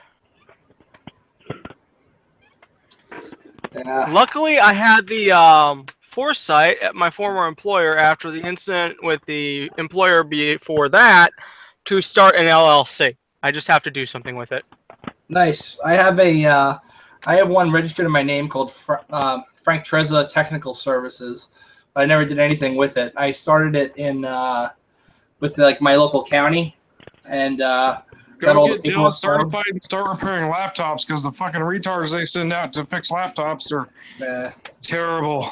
I'm A+ certified already. I've been since like 92. You gotta go get their Dell certification. Ah, fuck that shit. I fixed. If You know how many Dell laptops I've fixed? Look, that's what I'm saying. It literally takes you 2 minutes.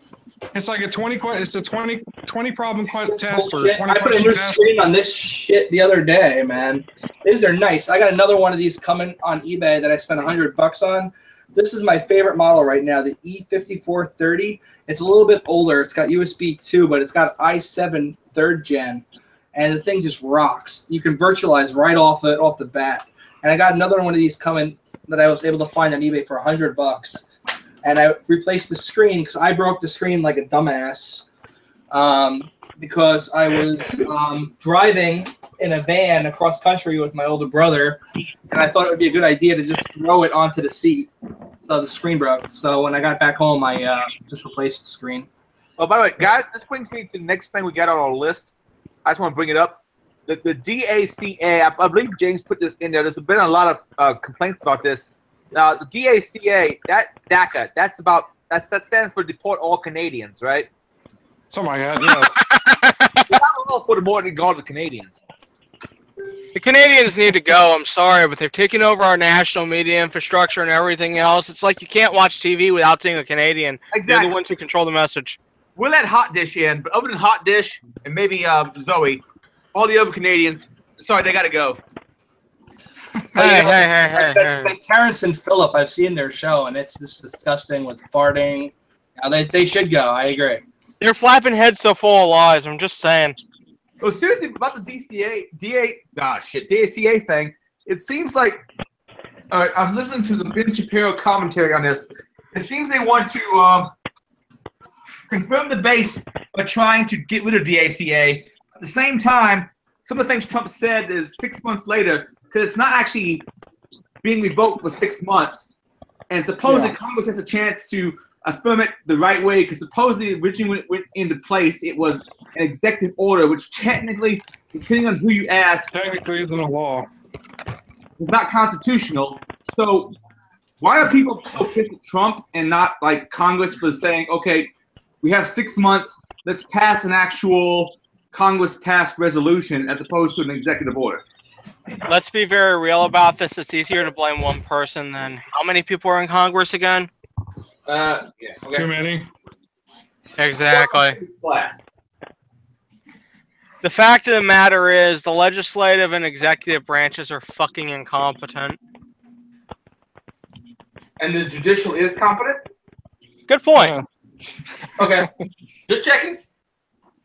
No, I totally believe in the power of non-elected government officials who have lifetime terms who are appointed. Right. Hey, but they gotta be affirmed by Congress, you know. I mean, yeah, and how many people they need to pay off to get that? I'm just saying. A couple hundred at least. Well, the appointed makes sense in that they would not be necessarily held to the whims of wherever it happens to be the popular political sentiment at the time. However, yeah, in practice, yes. But so I'm not quite. No one's getting deported as of yet, correct? It's a 6 month leeway, and this gives Congress a chance to actually pass a law, an actual law through proper channels, correct? Do you have any concept of just how much Congress is going to sit on their fucking anal butt plugs in their fucking seats and say, oh, well, we can't do anything, so we're gonna fuck around, and then everything goes to hell? I don't know. My understanding is that what We're gonna happened. go on vacation. My understanding We're gonna go on vacation here in 2 weeks anyway. this particular law was put forth underneath Obama, and then Obama couldn't get passed through Congress, and then eventually he just basically put it through as an executive order. Is that correct or incorrect? I'm not sure. I think that's correct, Yeah, but that's in kinda reality, Congress wasn't letting anything through back in those days, so I don't think it's fair to blame Obama. Now that we have both Republicans and, well, I don't get what everyone's upset about. In the first place, like, you're here illegally, and I mean, okay, the people serving in the military, got it. They should be left alone. They're serving the country. And I feel that anybody that offers their body and their life in service to a country deserves special treatment. Now, the kid, just because you're in college, I really don't care. You apply. Do the paperwork. You know what I mean? Yeah, pretty much. Yeah, and they get special treatment and shit because they're fucking, illegal, and basically they just dip out after they run up a couple $100,000 in student loans, and we wonder why shit's so fucking expensive. I agree. The woman who raised me was an immigrant, but she was a legal immigrant, and she came over from Barbados. Essentially, my mom and dad both worked full-time jobs, and this woman did everything the right way. She busted her ass for like 10 years taking care of other people's kids so that she could come to this country and be a citizen the right way.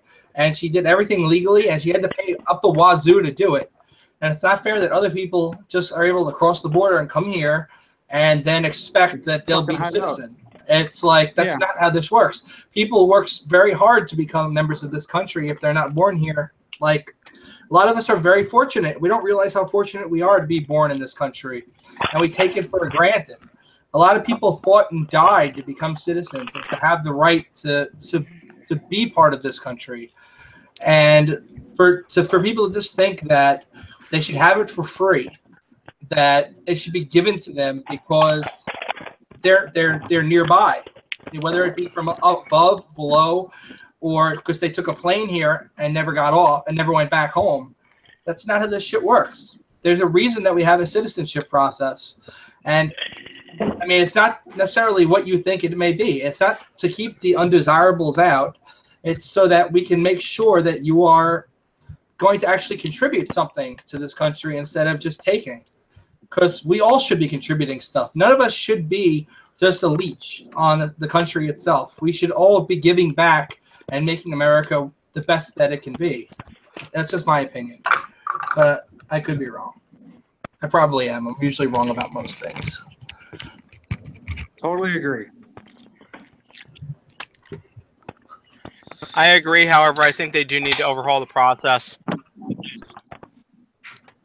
I get it. I mean, yeah, it's expensive and it's a lot of bullshit. But at the same time, if you make it too easy, you get people that don't really want to be here and they just want to fucking disrupt the system. And I'm not saying make it easy. I'm saying make it streamlined.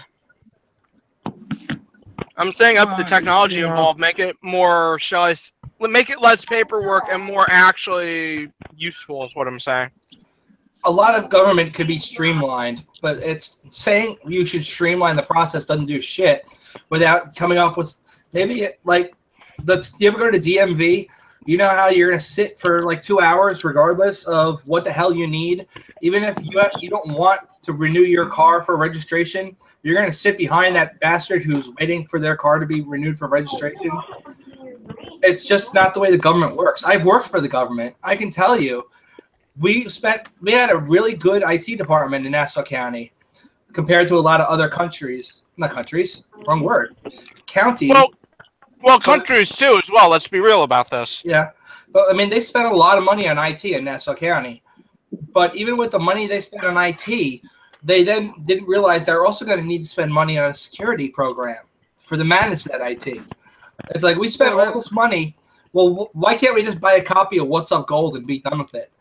This was administration's answer to when we were like, we really need somebody to be watching the network to make sure that nothing bad is happening.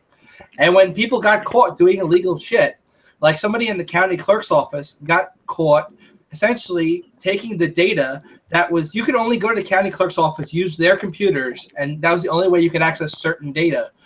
The county wanted it that way. They didn't want it to be like you can go online and access this shit. And it was like records like what house is going to be foreclosed on, and like divorce filings and things that only they want to verify you need access to it before you actually go and get it. Those kind of stuff. The person took that information and he essentially was able to dump copies of it and then bring it home with them and resell it. He would resell lists of what houses were going to foreclose to people who didn't want to go to the county assessor's office and sit there for 2 hours to get a computer and then print out stuff at like 50 cents a page. He resold that data and made a killing on reselling it. Mommy, Daddy are paying for it. But anyway, but the same process goes to if we're going to streamline this process for bringing people into the country, how are we going to manage the security for that? Because what's to say there's not going to be some hacker who's not very ethical who goes, okay, well, my uncle needs to be a U.S. citizen now, and then he just pops into our U.S. citizen database or whatever the hell we have created. Just like you saw what a disaster it was when we tried to do healthcare online, right? So what makes you think it would be any better, or a government project would not be bid out to the lowest bidder who would then make the price as high as possible anyway? I mean, government doesn't work well with IT. It just never, ever meshes well. You have a fair point. Oh, still there? Still here. It dropped out on me. Sorry. Someone say something. This is Diet Alcohol. Coke. Oh, crap. What Diet the hell? Coke is the best thing to drink. Down on my fucking... No, it's not Diet Coke. Dude. It's Diet Pepsi. Oh, you got it. But Jason Street told me Diet Pepsi is better than Diet Coke, and I've been drinking Diet Pepsi ever since. Dude, don't you know? We need to be drinking Brondo. It's what plants crave. It's what plants need. It's called See, you're getting electrolytes. dumber already. Yeah. It's what plants need. Drink Brondo. No, I'm drinking It's called Diet electrolytes. Pepsi, because apparently this makes you a super hacker. Just ask Jason Street; he'll tell you. He loves Diet Pepsi. I think it's actually his fucking what is the term for that? Waiver rider, for like he shows. I don't think he has a rider, does he? I believe he has a rider. Yes, that make sure he gets Diet Pepsi. Is that like the only green M&Ms in your dressing room type thing? Well, yeah, and actually, there's a good reason for that. My understanding was I can't remember. So that they would fucking read it. Which band was it? Kiss or who was it? Van Halen. Van Halen. Okay, It was Van Halen. There's a good reason behind that, because if they could fuck up something as easy as like make sure it's all green M&Ms, they would fuck up the electrical system or doing the PA system, which can kill people. Or they would fuck up the limits on the stage or stuff like that for structural integrity, which was the other Or reason. they replace all the blue M&Ms with Quaaludes. So while if you know that the original script for Good Will Hunting had a gay sex scene between the two main characters, and nobody read it, so nobody actually knew about it until the one company that actually like picked it up. They call up Ben Affleck and they're like, dude, we really love this movie, but what's this gay sex scene out of nowhere in the middle of it? And he's like, congratulations, you're the ones who are going to get this movie. You're the only ones who have actually read through the script. Yeah. That's my understanding why the green M&M thing was there, was to make sure they actually read the fucking contract. Yeah. Because in some cases, that's really fucking important. I'm surprised. I'm sure Let's it is. be real about this. It is a very effective way of trolling, and at the same time, I have done that on conferences before. You asked for green M&Ms? No, I asked for Slim Jims at the first B-Sides Charm. Slim Jims are good. I would ask for a bag of regular beef jerky, but Jack Link's. I love that shit. I can eat that all day and never grow tired of it and just be like thirsty all the time. Oh, look at that beard. Oh my God. Adrian, his beard is almost as good as yours, except it's red. Look at that shit. That's impressive. All right, my lighting is dark, but I don't he's got the redness on me, that's for sure. But I got some bread for you. Yeah, but he would beat you like a redheaded stepchild, Adrian. Well, no, wait, but he'd be the redhead. I got to turn my light on now. All right, can you see the? Oh dear God! What the hell? Oh dear God! What the hell, man? Dude, you look like a fucking axe killer. You look like a fucking axe murderer, man. What the fuck? Buy this. Adrian's got the link for sure. Why is Adrian sitting around in the dark? Is what I want to know. He's clearly fapping to some sort of porn, probably involving hacking computers. It has to be hentai from Overwatch of Sombra hacking shit. It has to be. I didn't know they made that. If I had known, I mean, why am I watching all this tranny porn? Roll 34, motherfucker!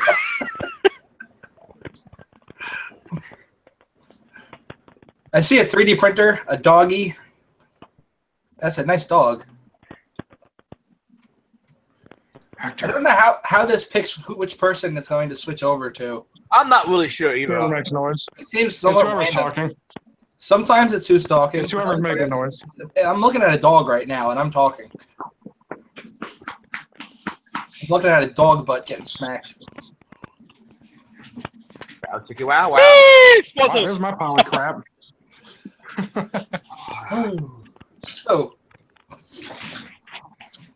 oh, by the way, I'm really super excited, Jason. Now that I've talked about Jason Street twice, and you know I'm a Jason Street fanboy, you know that his third book is coming out soon, and that you guys have to read it. Yeah, he's a good He's a good reader. He's also a good writer. Reading Rainbow. I swear, I need to get dressed as fucking Geordie LaForge and go into DEF CON with a mock-up gun, or actually no, it has to be something that's clearly fake so I don't get shot. But I have to go in with. I think Charles should do that for no reason in particular. Dude, go in there just yelling, "Reading Rambo!" Reading. I heard the guy who played him is actually like pretty cool in real life. Just like he'll come over. Yeah, LeVar Burton. Yeah. LeVar Burton was. Not just from LeVar Burton played Geordie LaForge in Star Trek, and he also did Reading Rainbow.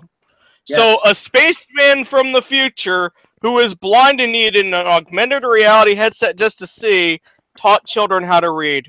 Think about that. He's not a famous role. He played the younger. He has a charity where he raises money for kids for shit, and like if you donate to his charity, he'll come out and hang out with you. His other famous role is he played the younger Kunta Kinte in Roots, and James. Oh wait, somebody almost. It's something like almost. What is that guy's name? The guy who played the older version of the Elder Ghost. Kunta Kinte. Something almost, I think. Edward James almost. No, that's a Hispanic dude. This is a black fella. Oh.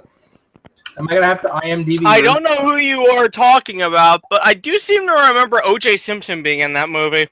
I'm thinking he wasn't. But are we talking the movie or the miniseries?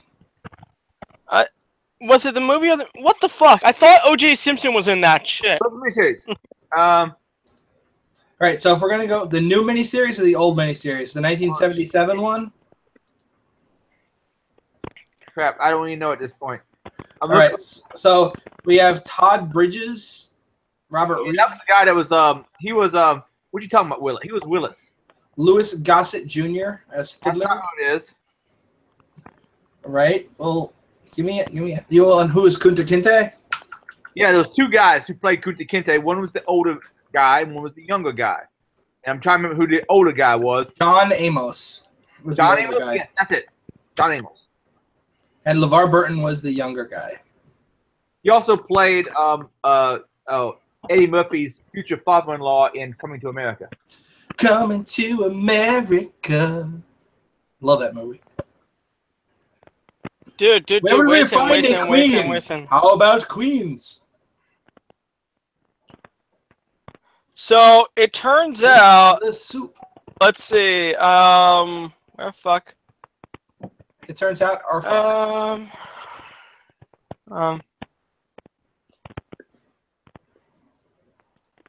What? I know I saw this.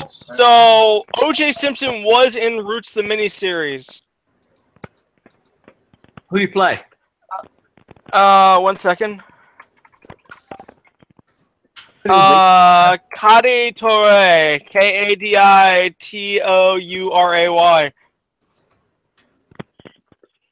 Okay. There, IMDb. That IMDb is certainly useful. That would be a fun site to hack and just randomly inject names into movies. Oh, yes. It'd be like... dude. Hack. Hack the movie Hackers. Hack, like... Hack the movie Hackers and change all the actors to Nick Cage. Dude, hack every single Konami game on IMDb and change every single one of them to just have Hideo Kojima across the entire thing. Oh god, that's horrible. Certainly not going to do a Nick 2 of IMDb just for the lulz to see if anything's there. That would be wrong. It's okay. It's not like I don't know people who decided to change the, what was it, the Ontario flag on Wikipedia to the gay pride flag. Wait, there's a difference? Huh? Great. There's a difference? Never mind. Forget us anything.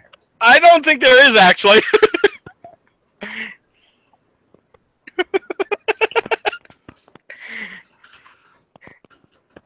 Yeah, I'm watching the various trolls on social media. Like every new symbol, no matter what the symbol is, even if it was a symbol that might have meant like gay pride before, 4chan tries to convince various people like the SPLC that it's some kind of new hate symbol. I think it's Weave. I'm pretty sure it's just Weave. think it's just Weave? I think Weave has cloned himself somehow and has gotten like other Weaves. Oh, it's okay. It's okay. We all know Weave is really an amoeba, and he splits himself and winds up just, you know, replicating. Well, I mean, how else would Weave be able to replicate? I mean, I can't see any other foreseeable way. So it's got to be an amoeba. I've seen a few pictures of him with some cute, I don't know, Czech girl. I've seen him with an Asian chick, which confused the hell out of me because he's a white supremacist. So why would he be with an Asian chick? But I don't. Asian chick. The one I was like, oh, actually, he did date Arab lady for a while. But the last lady I saw him with at like the opera thing was she was very Caucasian. Let's put it that way. Out of curiosity, you're saying she was Czech? Are you sure she wasn't Serbian? Maybe she was. I don't know. She looked white. All that's all I know. And all you white people are saying to me. I don't know, but there's at least one person I'm thinking of off the top of my head who will go unnamed, who I can't help but think would date him if she got half a chance. Hey, I'm not saying Weave's an ugly guy. I'm just saying that he's a shitbrick. I mean, there's a difference. Right? I supported him when he got caught because the reason he went to jail for just incrementing a number was fucking bullshit. stupid. That was bullshit. And I supported him on that. I don't support his white supremacist Nazi bullshit, despite my haircut. I'm not down with that. I think everybody should be given a chance. And I don't think that anybody's better than anybody starting out in life. I think we're all the same. And I think he's a shitbrick for thinking he's better than anybody else. But that's just my opinion. I heard some rumors from an unconfirmed source that apparently he used to be really nice before he went to jail. And then he went Nazi when he was in jail, so maybe jail had something to do with it. I have heard rumors that that's not true at all, that he's always been a white supremacist, and that jail just brought out the worst of him, that he became like a super Nazi in jail. But even before going to jail, he's always been a white supremacist. He's always had the belief. And I've talked to him on Facebook Messenger. We run with the same crowds, so like we're friends on Facebook, but I don't support a lot of what he pushes. I don't support his message. I mean, but like I've talked with him about the things, and he really honestly believes about the Jewish people that they are out to make everybody else dilute themselves so that the Jews can be the only ones left. he honestly believes this nonsense that he's pushing. And my best friend is Jewish, and I think it's bullshit. And I'm technically Jewish. I mean, my mother is Jewish. I was raised Catholic because my father's Catholic. But I'm a 0.5% Jew on my dad's side, but my dad's side doesn't count for anything. But well, I do have matzo fever. I really like Jewish chicks. Oh, I've dated some really nice Jewish girls. My wife has the same thing as me. She is part Jewish, you know, and like I don't get how anybody in this everyone's a mutt. Nobody is a purebred or whatever the hell you want to call it anymore. Everyone is a mutt. So to say I was going to say this a bit, and you chime in, Charles, if you have any feedback on this. I've seen some people though. I cruise all sorts of weird things on Facebook, and I've cruised a couple like black supremacist forums, and they like get all happy whenever it said that white people are X percentage Neanderthals. But if you're a black person living in the United States, I think the average is 8% European heritage. So I'm like, why are you so happy about this? Because you're kind of in the same lot as everybody else. I think Charles is muted right now. He's got the little icon in front of him. Okay. And so is the person next to Charles. I think they might have to quit and rejoin. That's what I did when I was muted. Yeah, my thought is that, you know, these people talk about they're so happy about the pure heritage, but they don't have pure heritage either. If you're living, I agree. You're a mix of a bunch of different things, pretty much at this point. But when you go to the I'm going to enjoy this one. On my mother's side, I have English, Irish, Scottish, and Welsh, and allegedly some French and Native American as well. On my father's side, wait, hold on I have... I got to run that back. I got to translate to my people. English, that'd be limey. You said limey bastards. French? French? Okay, give me the next country. Irish. All right, potato eaters. Limey. Or the alcoholic. Also potatoes. Oh, potato, yeah, potato man. Go ahead, next. Vodka drinkers. Scottish. Sheep fucker. Welsh. Damn it, I don't know. I don't do the other sheep fuckers. More sheep fuckers. Next. Hey, sheep. Apparently some French as well. My heritage. Frogs. Cheese eaters. Allegedly some Native American, but that's not confirmed. Manifest Destiny speed bump. By the way, I and have then all this is in and then this pretty much exactly my family's background. But go ahead. Yeah, it gets better. On my father's side, it's unconfirmed whether it's Russian or Czech. And I don't know. And guess who the either Russian or Czech person banged? Who? A Ukrainian. See, I can't make on the Ukrainians because I don't know nothing about the Ukrainians. Hey, they're glowing radioactive sons of bitches. They say I'm pretty sure with the genetic testings they did on me, I got some Hebe in me, but that's my dad's side. It's mostly frog and kraut, it seems, with a whole lot of I think limey, alcoholic, and sheep fucker thrown in. Dude. I have to say, that's one of the reasons why you work at the Wall of Sheep. Well, at least why I worked at the Wall of Sheep this year. Because, you know, sheep shagging is a fun thing to do. You know. Dude, I was fucking with the Wall of Sheep this year. I was just throwing up, making it look like people were doing shit they were not doing. How many people like put fake data in there? How do you all filter for fake data? I definitely filled it with some fake shit just to do it, to see if I could get on the board with it. Make it look like putting other people's accounts that I found on Leakbase that were definitely not real, just to get them up there, and they fucking totally ended up there. It's great. Use Mac Changer, change my Mac, and then just go on, start injecting, go surf the web on the unsecure Wi-Fi. My sorry ass is looking at this shit going, dude, we need to fuck more shit up, man. Well, what I was thinking is I own a few domains, and I was thinking I could make it look like one of them is somebody else's domain. It's not like a backdoor to something. So you know how like Hack5 sells a lot of shit? I own pentestgear.com, So I was thinking of using some Hack5 credentials on pentestgear.com and making it look like Hack5 Darren had logged in through my portal and putting that on the wall of sheep. And I didn't do it. I thought twice. I was like, you really shouldn't. It's just a dick thing to do. But I thought it would be really funny. Just make it look like, make his password something really stupid too, like Snubs is the hottest bitch ever. Just to like fuck with him, put it up on the wall of sheep. Anyway, I guess that was only funny to me. So I'm thinking out of it because I know certain people involved in that conversation are needlessly sensitive, and I don't want to. Yeah. Yeah, I get it. I don't feel like burning any bridges with Hack5. Let's put it like that. No need to burn any bridges. I actually think they're pretty good people. I just like trolling everybody I know. Who have I trolled? I don't troll Adrian because I know Adrian's really sensitive. But I've trolled a lot of people. I trolled my best friend. I've trolled him on things about like his Jewish ancestry. I've trolled my wife relentlessly, and she still has not divorced me. I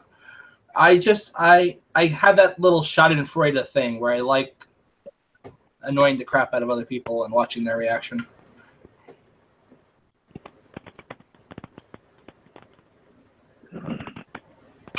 Complete silence, radio silence. But Hack5 is great. Let's talk about ThreatWire. You should all become a Patreon of ThreatWire and give them your money every week so that they can continue to produce excellent content. I'm like crime. I don't pay. That was good. I'm kind of out of money. I can't pay. I have twos of dollars. Well, we seem to have gotten through most of the stuff in our show notes. Does anybody have anything they want to bring up or emphasize? Yeah, the malware tech blog guy Marcus is out due to some excellent. What is his legal update us on that? What is his legal deal? He has to wait for a certain trial date, or what's happening? He's waiting for trial date. But if it weren't for some members of our community who I won't bring up because other people have said don't bring up, he would still be there. I mean, he'd still be waiting in jail, and he's not a U.S. citizen. He's a British citizen. He was on the flight on the way home, and they came and took him, and they brought him to a detention facility and didn't even tell him what the hell was going on. And he got his one phone call. He called somebody who was able to call everybody else and let us know what's going on. But like this dude, I'm not so familiar with the intricacies of the case and what they're claiming he did, other than that it's relating to some past malware that he took apart. And but he's out now. I'm just gonna say the names. I don't give a shit. Deviant and Tara from Tool, and we're able to help him out and like get him a place to stay while he's waiting for his stuff to go through. I think Tara put up like a GoFundMe type thing, and a lot of people donated to help him out. And he's good now. I mean, he's well, not good because we still have his trial. We don't know what the hell our government wants from him. That They're he's pissed like a because hero. they shut down that damn malware. Yeah. Why would they be pissed though? He did everybody a solid, especially the government. Because when you go through those IP ranges and you go through Aaron, a lot of that shit that was not, it was government stuff. There were a lot of government computers that had 445 open and that would have been vulnerable to this particular Eternal Romance and Eternal Blue based piece of malware. And if it hadn't been stopped when it was stopped, it would have continued to spread. And we all know, like, the other one started in Russia with the updater, and this one was a little bit different. But regardless of how I'm trolling, I don't actually think the government actually was pissed about that malware or him stopping that malware. I'm just trolling at this point. Oh, it's all good. I didn't realize that. But regardless, sorry, I'm just a fucking prolific, sarcastic troll at times. Oh, me too. We'll get along really well. Oh, hell yeah. So the original exploit was known to the NSA for a long time. It was Eternal Blue and Eternal Romance. They're two different exploits that this was based off of. And if the first one didn't work, it would try the second one. But there was actually like a lot of really clever code in this. It wasn't just wrapped around.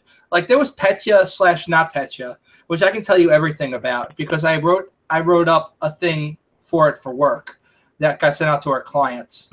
But this other malware that was a little bit later, I didn't really get to read too much into other than knowing that it used the same exploits of Eternal Blue and Eternal Romance, which are both Samba based.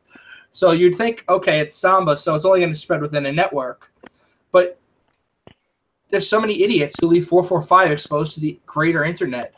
And it doesn't just use the Windows SMB, sorry, because it's not Samba, it's Server Media Block, but whatever. On Linux, it's Samba. It also uses the Linux Samba one, not this particular one that was going out, but a variant of it uses the Linux one. So all this SMB is Samba. I know. I'm just going to keep calling it Samba. I don't give a shit. That's what I'm calling it.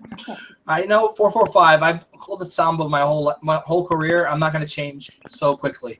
So, but the two exploits. SMB is the Windows implementation. Server Media Block. I know it's the same technology. It's the same bullshit. It's the same thing. It's just what Windows calls it. Anyway, I don't know why they did it that way. The two exploits essentially would get you a shell through unpatched this, and Microsoft put out a patch for it, but not until after the shit had already hit the fan. They even went back to Windows XP.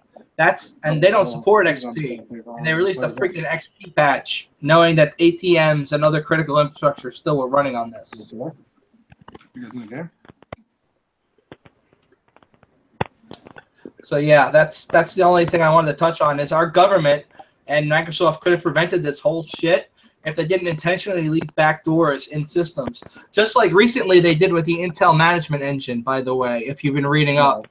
There was Intel Management Engine, that shit that you can't see, the ports that are open on your computer that you can't get to, but certain people can. Well, Intel Management Engine, that little CPU on the CPU that's on fucking everything in your computer, well, the government decided to backdoor that, and some researchers recently found a way to overflow that. So it's just a flag toggle. You just toggle the flag, change from 1 to 0, and it's off. Yeah. It's not always that easy. It's on during post, but after post, it turns it off. Because the NSA they didn't want it. That is not necessarily true. The management engine... That's what I was reading, is you can turn it off during post, but after post, it'll turn off. Hold on. If you toggle the flag. Let's be real about this. Who the fuck thought it was a good idea to put a network stack on a goddamn CPU? Exactly, right? Well, yeah, it was. All right, so there were 7 critical vulnerabilities in the management engine for years that have only recently been patched. But going back to 2004, these things have been vulnerable. And only this year have they patched them. So, I thought they couldn't patch some of it, and it was still vulnerable. Dude. It's on a CPU. You don't have much to work with. It's a little CPU. It's like saying I'm patching anything that's already out there can't like be patched. patching an ESP8266. It's like my understanding. I don't know if that's the truth or not. Well, like Broadpwn, right? You guys remember Broadpwn was a big deal at DEF CON this year because it's on the actual chip on your phone, on the Broadcom chipset. Your chipset itself is vulnerable to a buffer overflow if the SSID string is too long. So somebody could throw up a rogue malicious hotspot with a super long SSID string, and your phone just reboots as soon as it sees that thing. It sees this really long string when it's doing its little probe requests looking for a Wi-Fi hotspot, and it doesn't even report to you. All of a sudden, your phone just reboots for no reason, and you're like, what the hell happened? And you can't access the system logs. You can't see, and it's a kernel module. And so it has running as system, the equivalent to system. It's running as root. So your phone is now able to be remote rebooted by any asshole with an ESP8266, which costs $5 and 10 minutes of their time, where they want to set it up to have a super long SSID string. You could literally take like 100 of them, make throwies, and make a building where anybody who brings in an affected phone will just have their phone boot cycle over and over and over again, if you want to be a real dick. But like, this was a big thing at DEF CON because we were all sure he was going to release some kind of RCE code for this, not just some lame POC. But he didn't. I'm pretty sure somebody probably asked him, please, please, please don't. Because can you imagine what it would be like to just have a device in your hand, you hold it, and anybody whose phone is in the vicinity of yours, and I'm not talking about one of these where you trick it into connecting to you by de-authing. I'm talking like anybody's phone who's near you, all of a sudden reboots, and when it comes back up, it's going to do a shell out to you because you've got some kind of RCE on the actual network stack of what's running there. So you get like a buffer overflow just like you would normally, and you overwrite ESP and have it do a jump ESP point, and then you fill it with your stuff, and have it go to your code instead of what would normally run next. And then maybe what I would do from there, my evil intention, I would have it throw up a Wi-Fi hotspot that's got that same malicious SSID that would then do, after rebooting the phone. Can you imagine doing that? You could essentially write something that would self-propagate. You could have like a self-propagating, individually based worm. I'm sure Camcar could do it. Dude, I heard there was some other shit that happened at I heard there was actually one talk that got rejected from DEF CON for being quote-unquote too controversial. I always hear shit like that. I've never seen it for sure. And allegedly, there was a talk about two major vendors which are widely in use in Russia that have undocumented filters that can track LGBT people.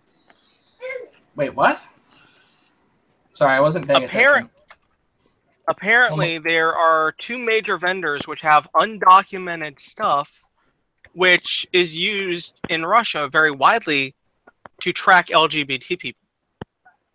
VK has been doing that for a while, actually. There's a social network in Russia where VK has been essentially looking at the way different people and communities connect. And there's also a lot of stuff with VK with face recognition software, where you can take a picture of somebody's face and using VK, it'll tell you who that person is. They actually built an app. They leveraged the API included in VK and were able to use that to match somebody's, essentially your own version of like what the police have with facial recognition, but in an app on your phone for free. And let's be very real about this. Everybody's doing that now. I know. So Facebook does the same shit, and a lot of companies do it. But this was public for anybody to use in Russia, and the same kind of surveillance state type stuff was being used to leverage people who talk a little bit different, like, hey, my name is Adrian. No, like, but like that got him. But like, but I mean, there are certain things. Like my nephew is gay, and I love the shit out of him. He actually had brain cancer and got better as like a 4-year-old. And that's not why he's gay. He was probably just he's gay because he's gay. But he talks a little bit different, and there are certain telltale signs. I think, like, I'm bi, but I don't like give off too many. I don't set off too many people's gaydar, but. Whereas some people who are gay, they just talk a little bit differently. Like, hey, I've been waiting for like forever. It's like a little Valley Girl-ish. And it's like, you can pick up on certain social cues. And I know, right? Hey, like the same way that Chris Hadnagy can use the stuff from Lie to Me, right? Some people that he did not invent, but there are micro expressions that people give off that show who they're truly attracted to and what they got going on. To all people, though, who I have a couple of hacker buddies who are gay who if it wasn't the fact that they mentioned a husband or the fact that they're gay, I would not necessarily know it. Well, just some people are better at, I guess, presenting a straight face, so to speak. I don't know. Honestly, that's the way these guys now. It's just the way you're raised. In some environments, if you're gay, that the way you're brought up is you have to know that if you want to attract a mate, because there are so few of them around, there are certain things you can do that would let other people know that you're gay. I think gay dudes are anything in the range of what you consider kind of feminine acting, so more masculine than your gym queen type. You heard the gym queens? Yeah. The people who are fascinated bodybuilding and big, bulky. I mean, it's hard. There's some people I look at and they say some things and like, okay, you're very much putting off a gay vibe. Because other people I've known in the hacker community, for instance, that if it wasn't the fact they told me about the husband, or if they mentioned, oh yeah, I'm gay, I would have no idea. Right. My gay Bomb is back. You there, dude? Meat pistol. Let's all remember meat pistol. Meat pistol. Here's the meat pistol. Oh, I still need to drop that tool I had in my. I did a rough prototype of it. I need to get it fully working, but I've been working on a tool called Wang Dong as a result of Jake Williams yelling about meat pistol. Oh yeah, I saw it. I actually got to meet him on stage here at this last DEF CON. And most people on stage were cool. There were two assholes on the far left, but we won't talk about them. Wait, wasn't I on the far left? Never mind. I don't think so. This was doing the hacker slide. Whose slide is it anyway? Okay. I think I know who you're talking about. Yeah, but I was talking to Jake. Jake was there and all. I don't get why they got so uptight about all that, man. Dude, even if it is slang for a dick, let's be very real about this. Dick jokes, I mean, everybody does them. Yeah, and then fucking McGrew whining about if the community is the kind of place the old school types have to put in like I can't remember how he said it. It was something whiny. Pepe and dick jokes. Then maybe I don't want to be part of this community or something like that. I'm like, okay, go away then. Look, the community in and of itself is very, very cliquey. There's no it's like fucking high school, man. It's so cliquey. There's so many fucking people who like I don't want to talk to you because I don't like what you're doing, and like there's so many fucking people out there who like they're just bitches. They're little itty bitty bitches because they don't want to. They don't want to hang out with you if you might be a little bit too offensive for them, or if you tell dirty jokes. Or like, these are the social justice warrior hackers, don't bother them. Or these are the anonitards who are like, they're really they want to go hack all the government websites because they don't know any better and they're all going to end up in jail. But like, you get all these different groups of people, and then you get really cool groups like Ill Mob. They're pretty cool guys. They just hang to themselves. They don't bother anybody. They kicked me out, but whatever. I got people my ass in Ill Mob here recently because I didn't figure a certain person that you expressed affection for earlier. I didn't expect them to have followers in there. But egads, I mentioned White Knights, and the White Knights came out. They will, but like I think like Ill Will is one of the coolest people ever. But he's really pissed at me because I was like manic off my ass. And I went and talked to him, and I claimed I did some shit that I never did.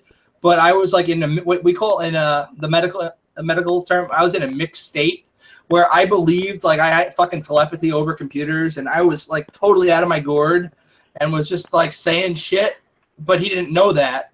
So he's like still mad at me. And like I used to be friends with a lot of those guys. There's some really cool people in that group. Shadow is fucking amazing. Sleep is cool. But like Ill Mob is like just a cool group of guys who hang out. They don't bust anybody's chops. And they just like all they do is they go to conferences sometimes together and they drink together and like maybe they'll get food together and look out for one another. And that's it. There's no group hacking. There's no bullshit like that.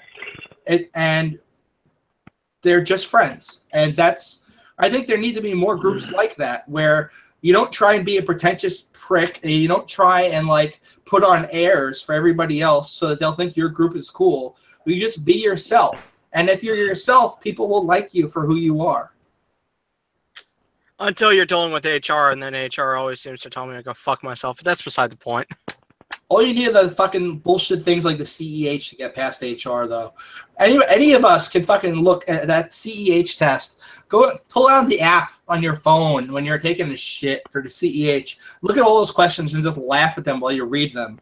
And then like go through them like, you're a fucking asshole. This is bullshit. This is bullshit. Bullshit. Bullshit. Okay. All right.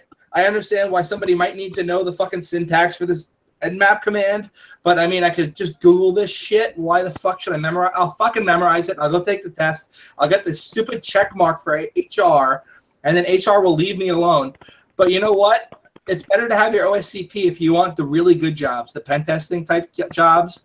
But even the pen testing jobs don't pay that well. Like some of them only pay like 75 grand, 80 grand. If you really want to make money, as unfortunate as it is, go make money. Go make money. Go into fucking sales. The people who sell this shit, like the people who sell Vision, Binary Defense Systems Vision, they make good money. They're making like 140, 150K. I mean, me, I don't make that kind of money. I'm normally making like at 90K, 100K at most, because I usually manage like a bunch of other guys. Like I'll manage a team. The team may be a bunch of pen testers. They may be a bunch of network engineers. Doesn't matter to me what the fuck they do. I'm usually a manager. I don't normally have a haircut like this, but I figured, fuck it. I normally look very professional. And, like, I hang out. I'm just saying this right now. I'm waiting on them to unlock my OSCP course.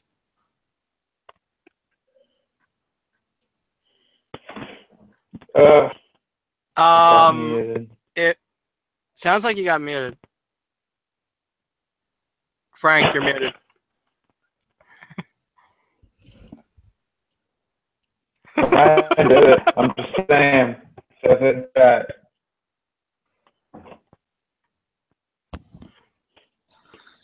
Interesting. Ideas for feedback? Because I sometimes let's be real about this. It's clearly the FSB trying to silence us. It's clearly Putin trying to silence us. Now, do y'all have any suggestions for the format of the show? Because pretty much I throw up a few things, other people throw up a few things. George Forbush used to throw up a lot of things. And we just discuss it. But it's very informal. A lot of it doesn't involve InfoSec. Do you have suggestions to make the show better? Yeah. I would say a lot more drinking and a lot more alcohol. I'm doing my part. I'm on it. Better than I am already. I'm working enough for everybody. We should all use Duo for two-factor authentication. This ad brought to you by Duo. A skull on your skull. Go figure. Let's see. The light's not coming through on this thing. This is Oh, you got muted again. This is a kill all the golfers. You just said fuck. I gotta admit, all get better as time goes by. All casts do get better as time goes by. In general, like there's a few of those early ones where I was like, I'm gonna go to sleep, guys. Continue. It's an 8-hour cast, like the last 2 hours of being nothing. I think one of our best casts was probably the Matriarchy stream, and the one where we discussed the Google Note, the Google Manifesto, as they called it. By the way, did you see Joe Rogan talk to that guy who wrote the Google Manifesto? Yes. Yeah. I have to watch this. This sounds fun. It was a good episode. I watch a lot of what Joe Frank, Rogan stop does. being so nosy. Amazing podcast. But like 2 or 3 casts ago, we actually had one of that gentleman's friends on, Marlene, and she okay, I'm gonna screw this up. She's might get mad at me later. Marlena, and she talked about the entire manifesto with us, and we walked step through step. And I don't see why people got upset about it as they did. You know why? Because people have sticks up their asses, and they aren't the fun kind of sticks. And whatever sticks you're into, that's all good. Six are they? Dude, let me rephrase this. They have a cactus up their ass. Hey, am I unmuted? No, we can't hear you. Okay, that's horrible. Yeah, you are. All right, I got to you off. What's everybody's favorite Friday the 13th film? I like the one with Freddy. Exactly. I'd be Freddy versus Jason. Yeah, I'd have to go with that one as well. Yeah. I've never seen. Correct answer is 7. All right, best Nightmare on Elm Street film. Yeah, never seen Go with that. the one with Jason. I hate. This is why I hate white people. 3 This is why I hate men, because they only think of men and Jason. I mean, clearly, we should be talking about Chucky. Chucky is awesome. I would go with the one with Jason. Pumpkin head all the What way. do you think great about Chucky is Brad Dourif, the actor who does the voice of Chucky, and he played the serial killer at the beginning. Brad Dourif is pretty damn badass. I'll give him that. Other than that, the Chucky stuff, the Chucky franchise, it just kept going downhill. I don't know, but how about the Wishmaster franchise? Oh, I haven't even seen most of that. I love horror films, but yeah, there's a lot of people. I still think we need another Alien movie. Another 20 Alien movies. Well, it looks like we're probably going to All right, get Adrian, them I since got that some for you. franchise is kicking off. Over time, we will get them. I know, right? Well, We just need a TARDIS. If I had a TARDIS, Yeah, I could zombies go to the movie. future and grab all the movies and bring them back. There's Alien. Yes! All right, there's Aliens, and thereafter it's like, Alien 3, just to see how, what's that guy? Someone Fiker? Dude, they even made some good games. Fucking Alien Isolation. Yeah, with Alien 3 director, it's only David Fincher. The most interesting part of Alien 3 is just to watch how a director evolves. But after Aliens, Alien was serious, was kind of fun. I'm going to send you this thumb drive, Adrian. You should plug it into your computer. Okay, sure. Send it on. Watch it be a fucking kill drive. Oh, I know. Things are terrible. Is it infected, or is it one of the PC killers? One of the ones with the little transistor in it? The USB killer I actually gave away to another hacker. I figured he might actually use it because I've had it in that case for like a year and a half after I bought it, and it just sat in my apartment doing nothing. So usually when I go to DEF CON, I give a lot of my shit away, and I happen to give that away. By the question is, what practical purpose does a USB killer have? It kills the motherboard you plug it into. Just kill it. Don't kill it. Well, I mean, like, it can actually be useful if it's, say, it's a guard station or something, and you want to actually physically disable it for a while. Okay. Right? Make it look like it was an electrical accident, not like somebody hacked it, you know? So, for instance, there's maybe something that you want to plug into that's got a USB jack, or that can be converted from USB. Like, you can convert USB to a lot of those DC jacks, right? Would they even let you do that, though, in the scope is the real question. I can't see a regular pen test, but in a red team engagement, sure. Because in a red team engagement, there is no scope.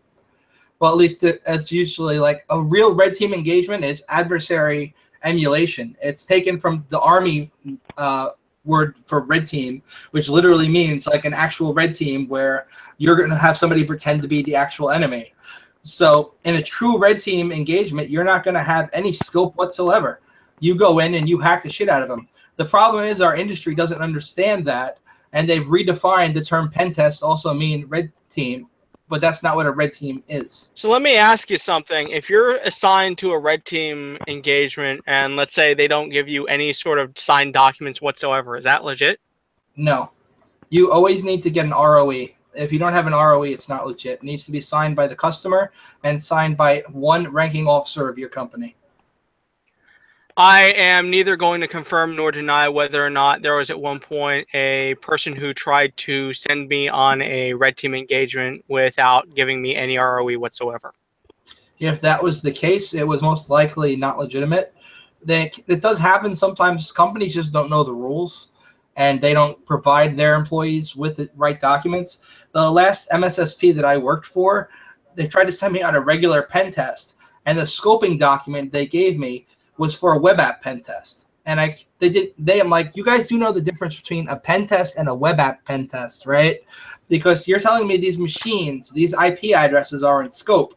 But then this whole document that you're giving me is asking specific things about web applications and saying like post requests are in scope and this.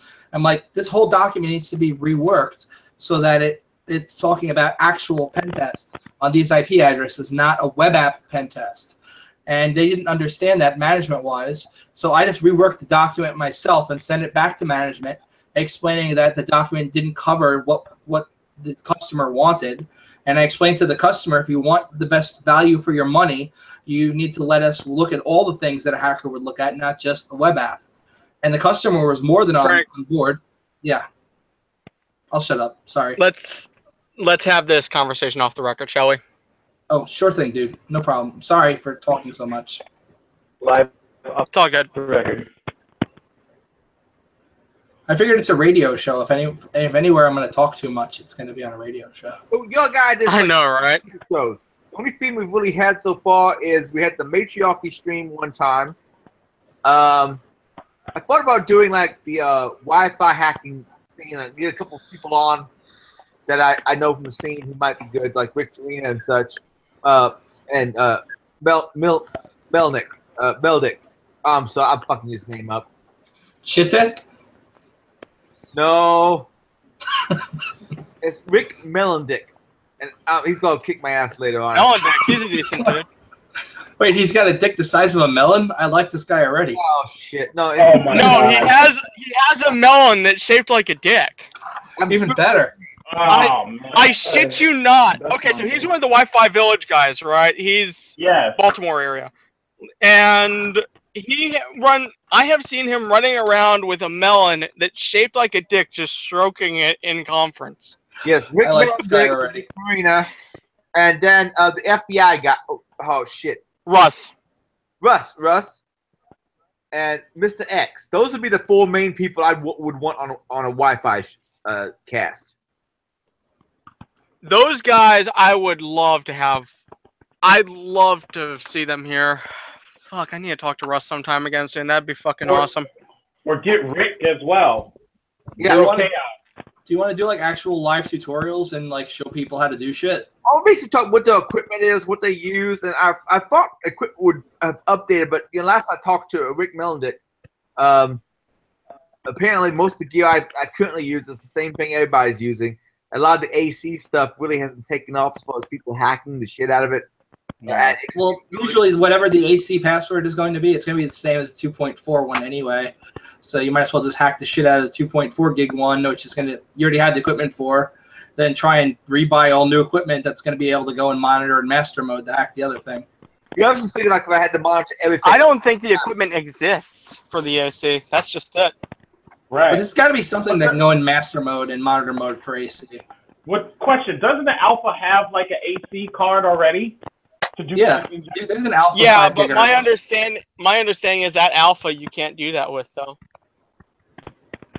Wow.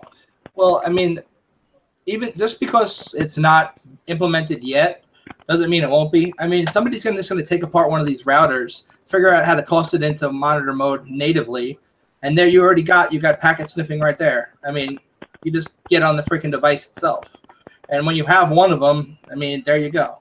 It's not like it's an all new technology. Right. It's just a different implementation of the same thing. The equipment that they use, let's just say I've been thinking of doing some RF stuff myself, but I need to get more money together before I do that. You need an RTL SDR, I can give you one. No, I've got plenty seriously, of those. I've also got Blade RF. It's just a case of I need to get a HoloLens. Whole ones? I'm going down that path. Oh, HoloLens. Hollow? I have a Hack RF and I recently screwed it up. Look up the HoloLens. You'll understand what I'm thinking of when you see it. I'm going Huh? I'll send it to the fucking chat. 1 second. Yeah, send it to the chat. I can't find that shit. There it is.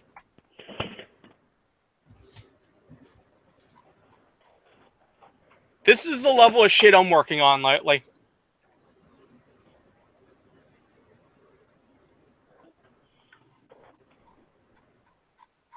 HoloLens.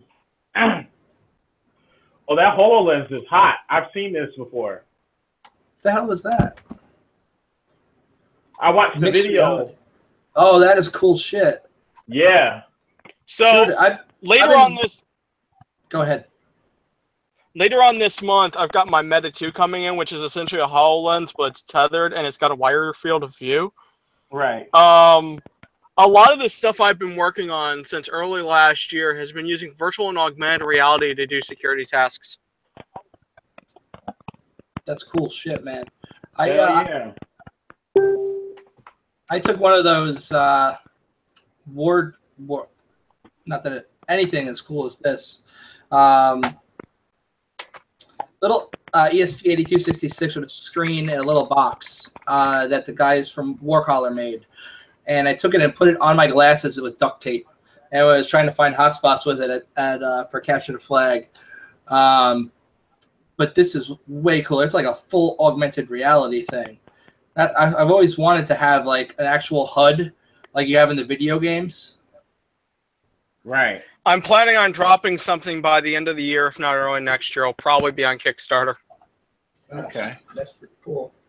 So, Bomb was asking real quick how I screwed up my Hack RF, and this is how I screwed it up. This is the antenna right here, or at least that's where the antenna should go.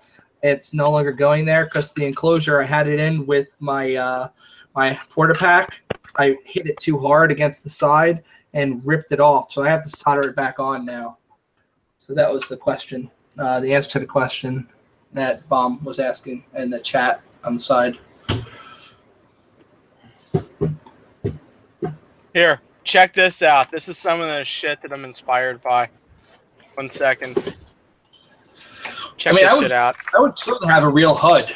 I've actually bought the things to try and build like Google Glass on my own, and I have a little screen that goes up here, and I wanted to build like my own little Google Glass thing, but I don't know how to do it. That's what I'm working toward. So you guys might have seen me talking about Navri on Twitter. That's Navri. I'm working on a HUD for InfoSec. Oh, that's awesome, dude! Can you send me your Twitter in the side here? I'm pretty sure I don't follow you yet. Just put it in the side thing. Yeah. Enter chat. But yeah, the problem is funding right now because I'm damn near out of money and I've been unemployed for like 7 months. So yeah. So I was originally going to open source it. I've been using a graph database backend, all that shit. And then, you know, essentially everything went to hell. So I'm thinking I'm going to kickstart the fucker to try and survive. Move out of my parents' basement, so to speak. Yeah, I'm living in my wife's parents' basement. It's not pleasant. It is cat friendly though. I wish it was cat friendly here. Yeah. But you know something? In situations like this, man, eventually you guys are going to break through to something even more awesome than you can even imagine right now. I mean, I've worked for a lot. I've had my own house. It's just I've kind of fallen on hard times. You know? Hey, we all have, brother. It's it's just one of those things. I just look at it. I've learned to look at situations when things happen. I just say, hey, I got my health. I'm still breathing, so something will come through. Well, in the meantime, I'm so grateful that you didn't say it's God's will. I hate when people pull that shit. No shit. Well, yeah, I wouldn't say that. I don't. and out of like I said, I'm a believer in Jesus Christ, but I don't say that to other people because I don't know what everybody's beliefs are. So I would never, say anything like this to someone else unless I truly knew. You know what I mean? Yep. Yeah. Because I respect other people's beliefs and everything else. Can you teach that to the rest of your brother? What's that? I'm thinking that sadly, well, I'm thinking the world would be a better place if people would stop, pushing that shit. It's like, yeah, you believe what you're gonna believe. That's cool. Just don't push on everyone else. Exactly, and that's my whole point. I never, I know some people, man. They do like, well, if you don't do this, then you're going to hell, and then nobody knows where they're going. Everybody.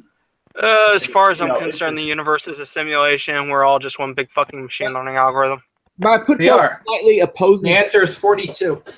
I'd like to put exactly a slight viewpoint, and this is coming from a guy who considers himself an agnostic, or if nothing else, what would you call it? A cultural Christian? Like there's people who are like culturally Jewish but don't believe in the religious part.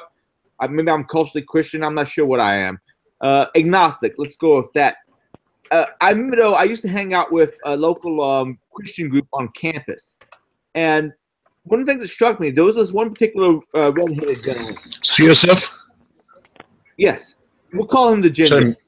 And yeah, same group. He kind of annoyed some of the other people in the group because he would sit there and witness the people as everybody else was going off to do something else, like go through an apartment complex. He happened to see a couple people smoking outside or whatever. He'd be witnessing to it, and everybody else go inside. And people would be a little annoyed at that. But then I thought about the self-consistency of the situation. All these people believed if you didn't accept Jesus Christ as your Lord and Savior, you were going to hell. That was pretty much universal with all these people, as I understand it. He actually acted consistently with that belief. Instead of just walking on past, he literally believed these people would go to hell if they didn't accept Jesus Christ. So he witnessed to them. And even if he believed all the witnessing stuff and all that's bullshit, I admire the motherfucker for being consistent with his belief system and following through with, if you actually believe that, he did the right thing if he actually believed what he believed. You know what I'm saying? Right. And that's the thing. I totally get what you're saying. And that's what I say. I just, like, I believe in Jesus Christ. But I know there's others that don't, or they believe what they believe. But I'm not a person that would just be like, well, if you don't believe how I believe, then yeah, like your views are wrong and all this other stuff. I'm just not into that, man. Everybody, F society. I got you, brother. I got you. We got you, man. Change your password, F society. Yes.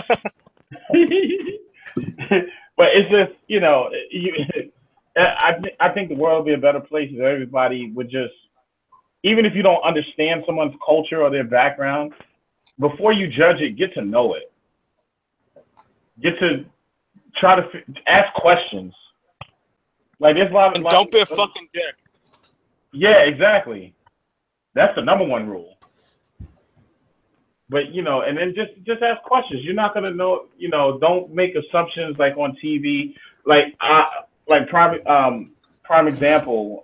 When I was doing some work for E-Trade, and I met this real nice guy from India, right?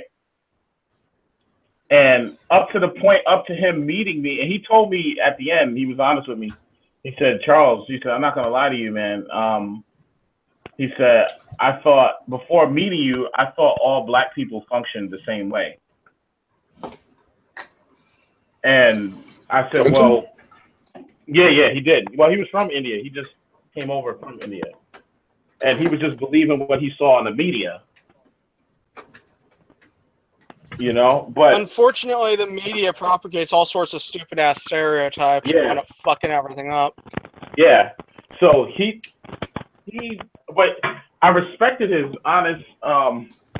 He wasn't being an asshole and just making something. He was just being honest and like this is what he thought it was all.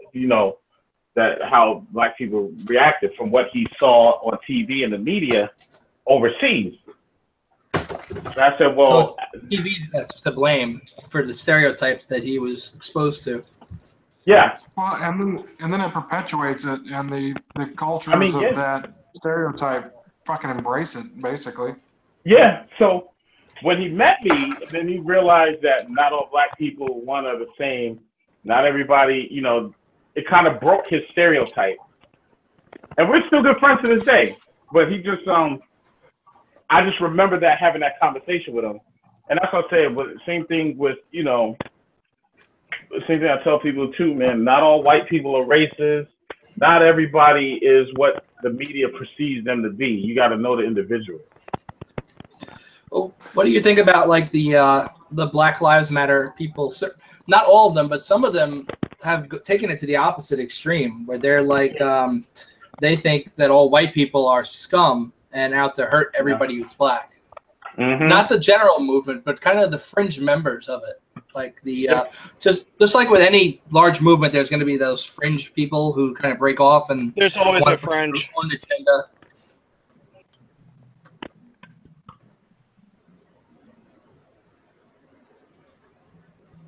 Man, the one I can think of who said the worst stuff was who was the lady up in Toronto who said something about Allah, please give me the strength not to punch or kill any of these white men or something like that. Yeah, she said some shit like that. It was on the news. It was on CNN. On like Fox News. And you know what?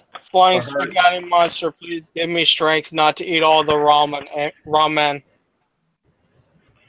And you know something? For that statement, she's stupid. That was an ignorant statement to even say that. Because here's the thing: you can't judge the individual. That's all I'm saying.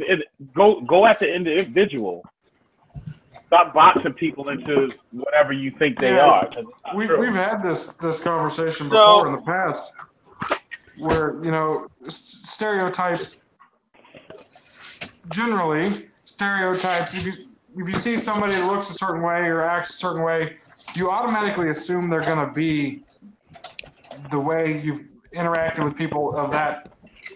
The way they dress, walk, look, talk. Yeah. The majority of the ones you've interacted with before, you're like, oh, well, this is the type of person I'm going to be. I just want to steer clear of them.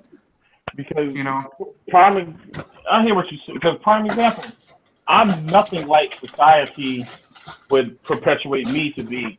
One, I grew up, like I said, I didn't grow up in any type of projects environment. I didn't grow up in anything crazy. You know what I mean? Well, that's the thing, too. Like, Larry Elder has a good piece on it where he talks about the systematic dismantling of the black family, basically, is what he's talking about. Right, and that wasn't even my case, because I grew up in a 2-parent household. But that's what I'm saying is, like, in the 50s or 60s, it was maybe like 10 to 15% of black family or black kids grow up without a father in the home. Right. And like 5% of white kids grow up without a father in the home. Right. And it was generally due to abandonment was a lower stereotype. Abandonment was a lower percentage. It was more due to death from war or whatever, And then after I can't remember who it was. I think it was Johnson did it. But they bolstered the welfare, which was just for widowers basically at one time, and they basically made it to where anybody can get welfare if they don't have a husband in the home. Right. And basically went around to the black communities and told them, vote for us, we'll give you free money. All you got to do is kick your husband out. So it went from, maybe 5 to 15, 20%, maybe at the most, growing up without a father, to almost 75, 80, 90% of black kids grow up without a father, and like 65% of white kids now today grow up without a father in the home. Right. And it's crazy because, because I've had people ask me before, do you live with your mother or your father? Yeah. And I'm like, I live with both. Oh. Why aren't you special? Right, yeah. I live with both. The funny part is more than half of kids today of all races grow up without a father because of the welfare state. And, people automatically assume that all white kids grow up with both a mother and a father in the home. Yeah. Well, I mean, there's also a lot of divorce too. I mean, you can't, not just in the black community, but in my community. In all communities, there's a lot of divorce. But that's I can't tell you how many of the men were just cheating on their wives when I was growing up. Like, half the kids who I went to school with, their parents were getting divorced because their old man was screwing around on their mom. Or even and you know what? And like, some people, and I hear people talking like, a lot of people get mad over the like interracial couples. I love it. I love it. I love it. You know what? And I've said this before. Whoever you don't like, gonna be in your family. Great. If you don't like gays, you're gonna have a gay son. I gotta say, as a person who has had at least 2 sunburns in my life, I'm looking to find a woman with a little bit more melanin than I've got. So I have a question. Are you saying I should hate all humanity so that way everybody becomes my family? Yes. Hey, in reality, we're all family anyway. So hell yeah. So yeah. We're all pink on the inside, dude. So we all have the same struggles. We all go through the same things. At different times in our lives, but we've all been through. I'm gonna say this right now: bigotry is the stupidest thing ever. I mean, like, what? It's funny you fucking say that, point? Charles. Huh? I said it's funny you say that. I had an uncle that didn't necessarily like black people so much at one point in his life. Yeah. And his son went to a party one night and got a little too tipsy and got a black chick pregnant. So, I love it. So now he's got a half black grandson. Yes. And since then it's decided that stop it up, baby. Stop it all up. I guess not. So there's. I guess not all black he was people also are probably bad. one of those assholes where the whole life it's like, abortion is wrong. You should never have an abortion. So now he's like double. He can't be like.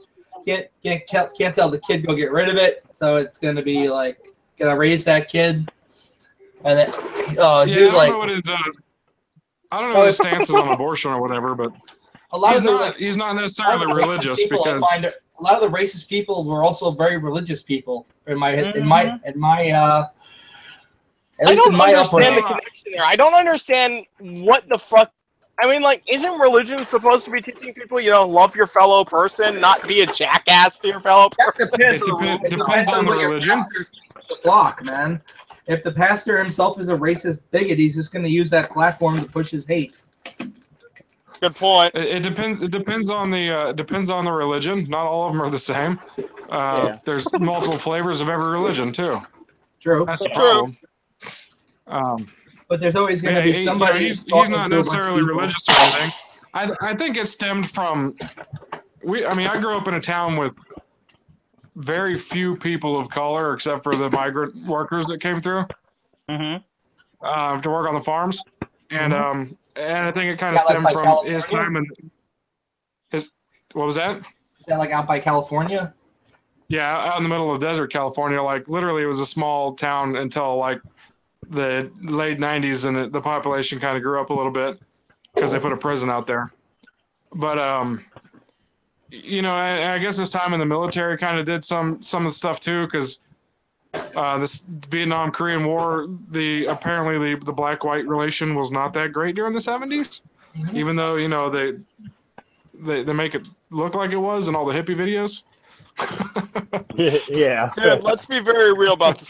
Let's be very real about this. Racism was a big fucking problem back in those days, and it still is today. Yep. Well, I mean, racism's been a problem forever. Hey, there are people that are capable of getting past seeing past the physical differences and getting to the what the person is on the inside. You know, there's black people I don't like, there's Mexicans I don't like, there's Indians I don't like, there's white people I don't like, you know, but I don't think any race is superior to any other race. Nope. Except for the Indy 500. Except for the Indy 500. Hey, we don't know. We can't prove that, sir. Good point. Nürburgring is better. Nürburgring is indeed better. No.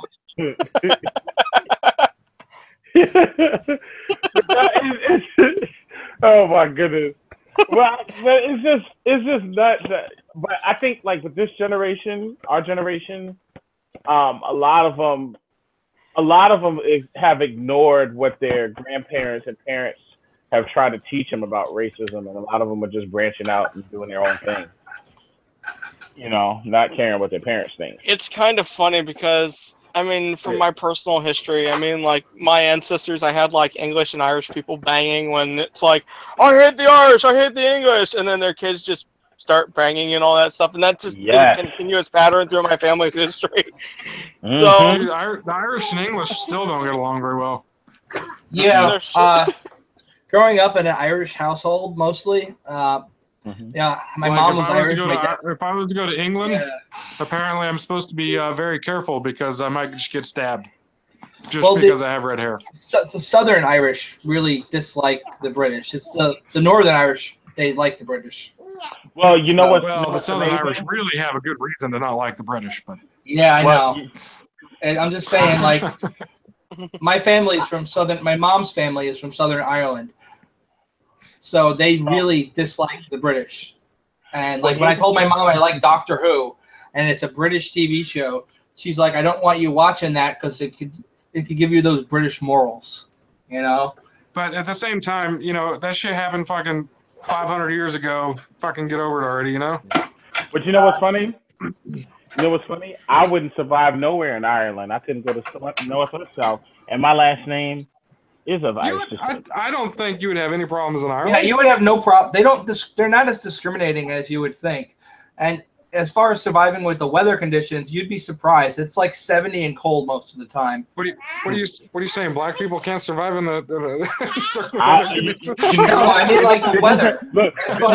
You know, like Adrian can't live in California because they're turning into a there goes that media stereotype. I was watching the media. This is what they told me. They told me this.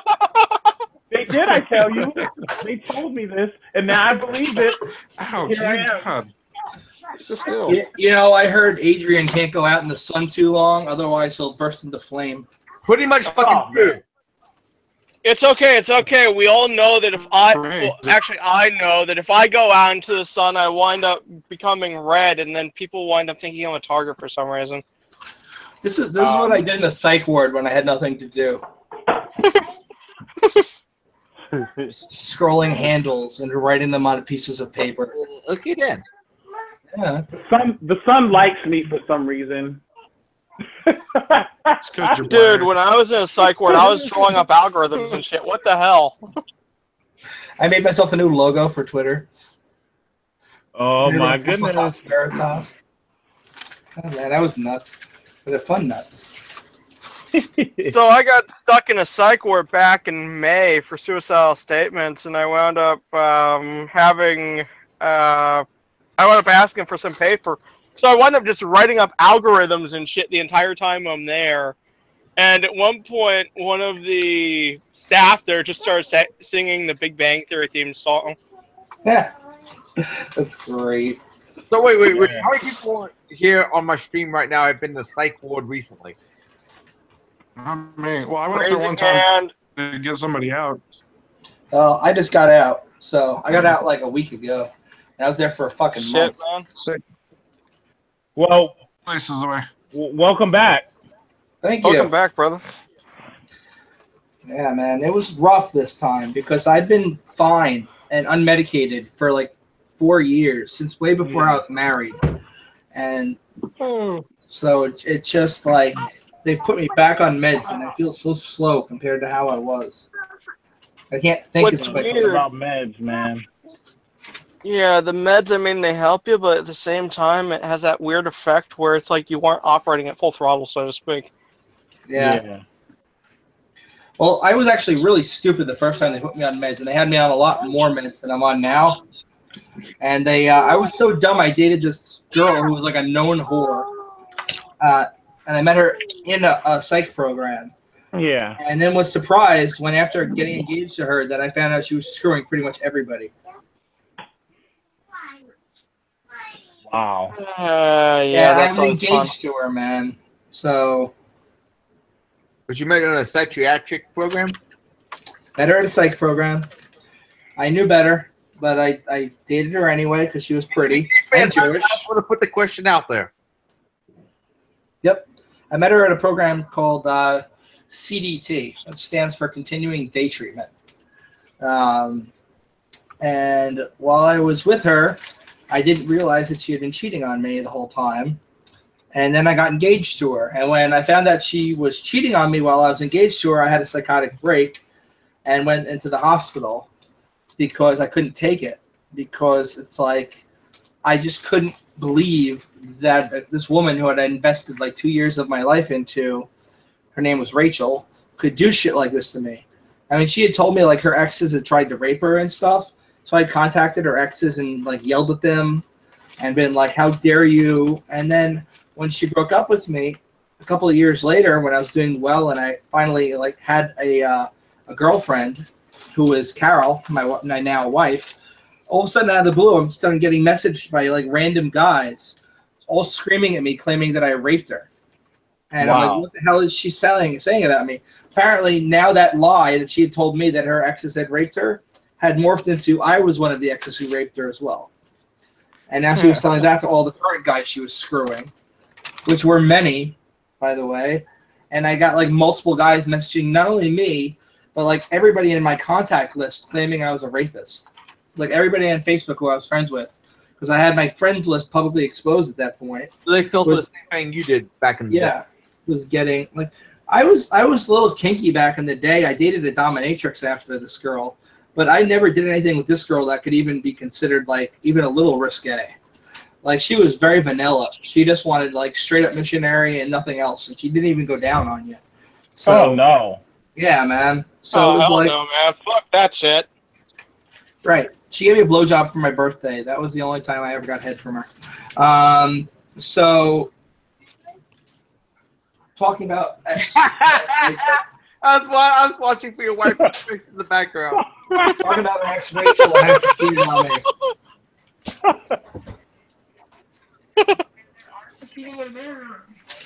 Not talking about you, dear. Your performance is more than adequate in every single way.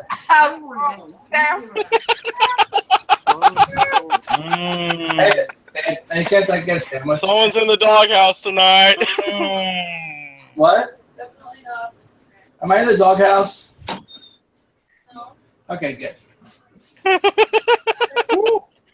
Oh, hell, guys. Congrats. Close call.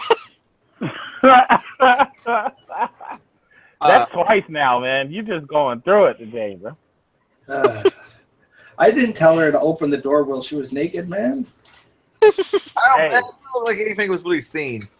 Right. There was really nothing that was visible. Your camera's actually low enough resolution. Oh, it's a cat. Hey, you, I got something for you from when I was in the psych ward. I can't find the thing I was looking for. Here's just there. better. When I was, if you send them to us in the comments. I was out of my bird, but I still email one of us. One of us. I'm not sure do that. Did you see my comment? Down the lyrics. I'm pretty sure I changed the lyrics Charles to be about you. James are pretty much my most common co-host here. Anyway. So speaking of Command and Conquer from earlier, I just downloaded that bitch because I'm fucking wanting to play that shit now.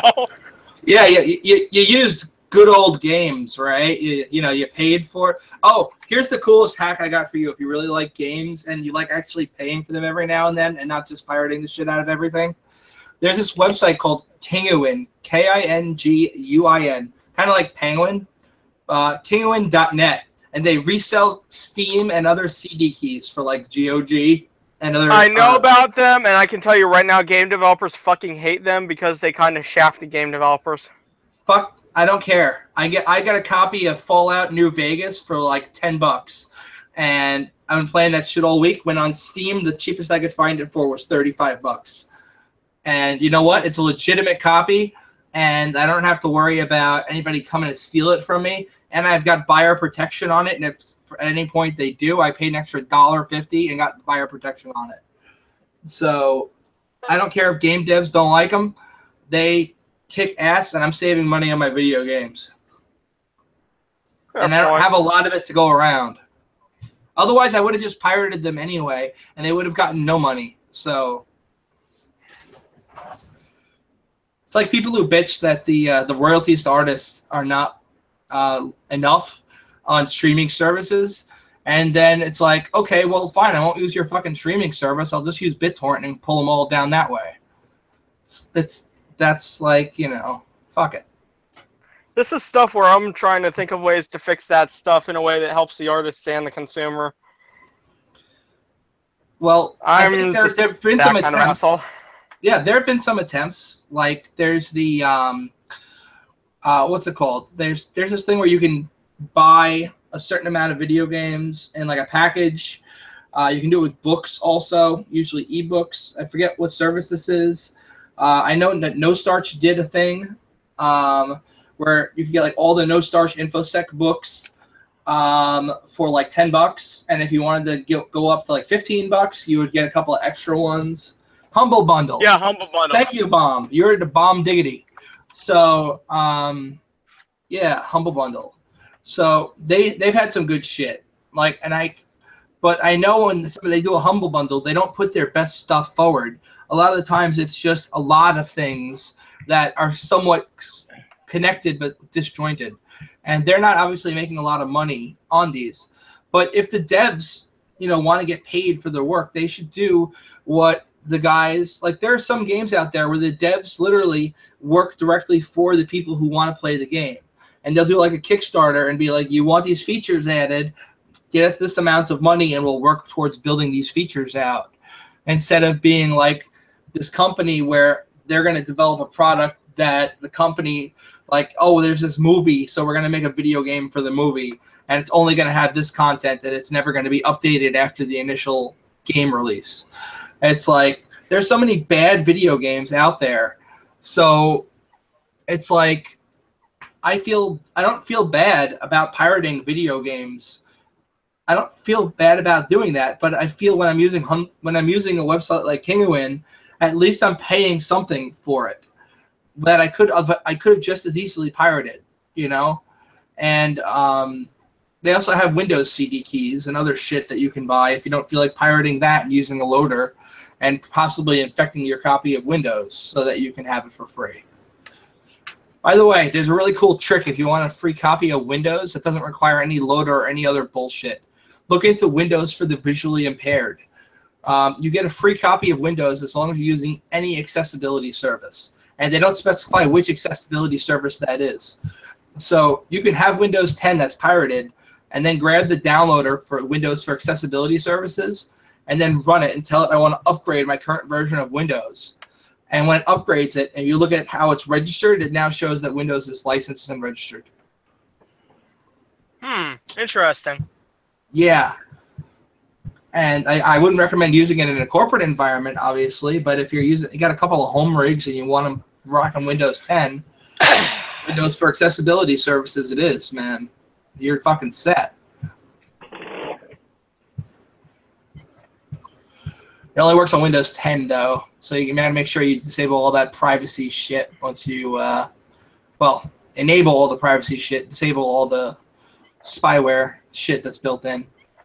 Well, folks, anybody feel like calling it an evening?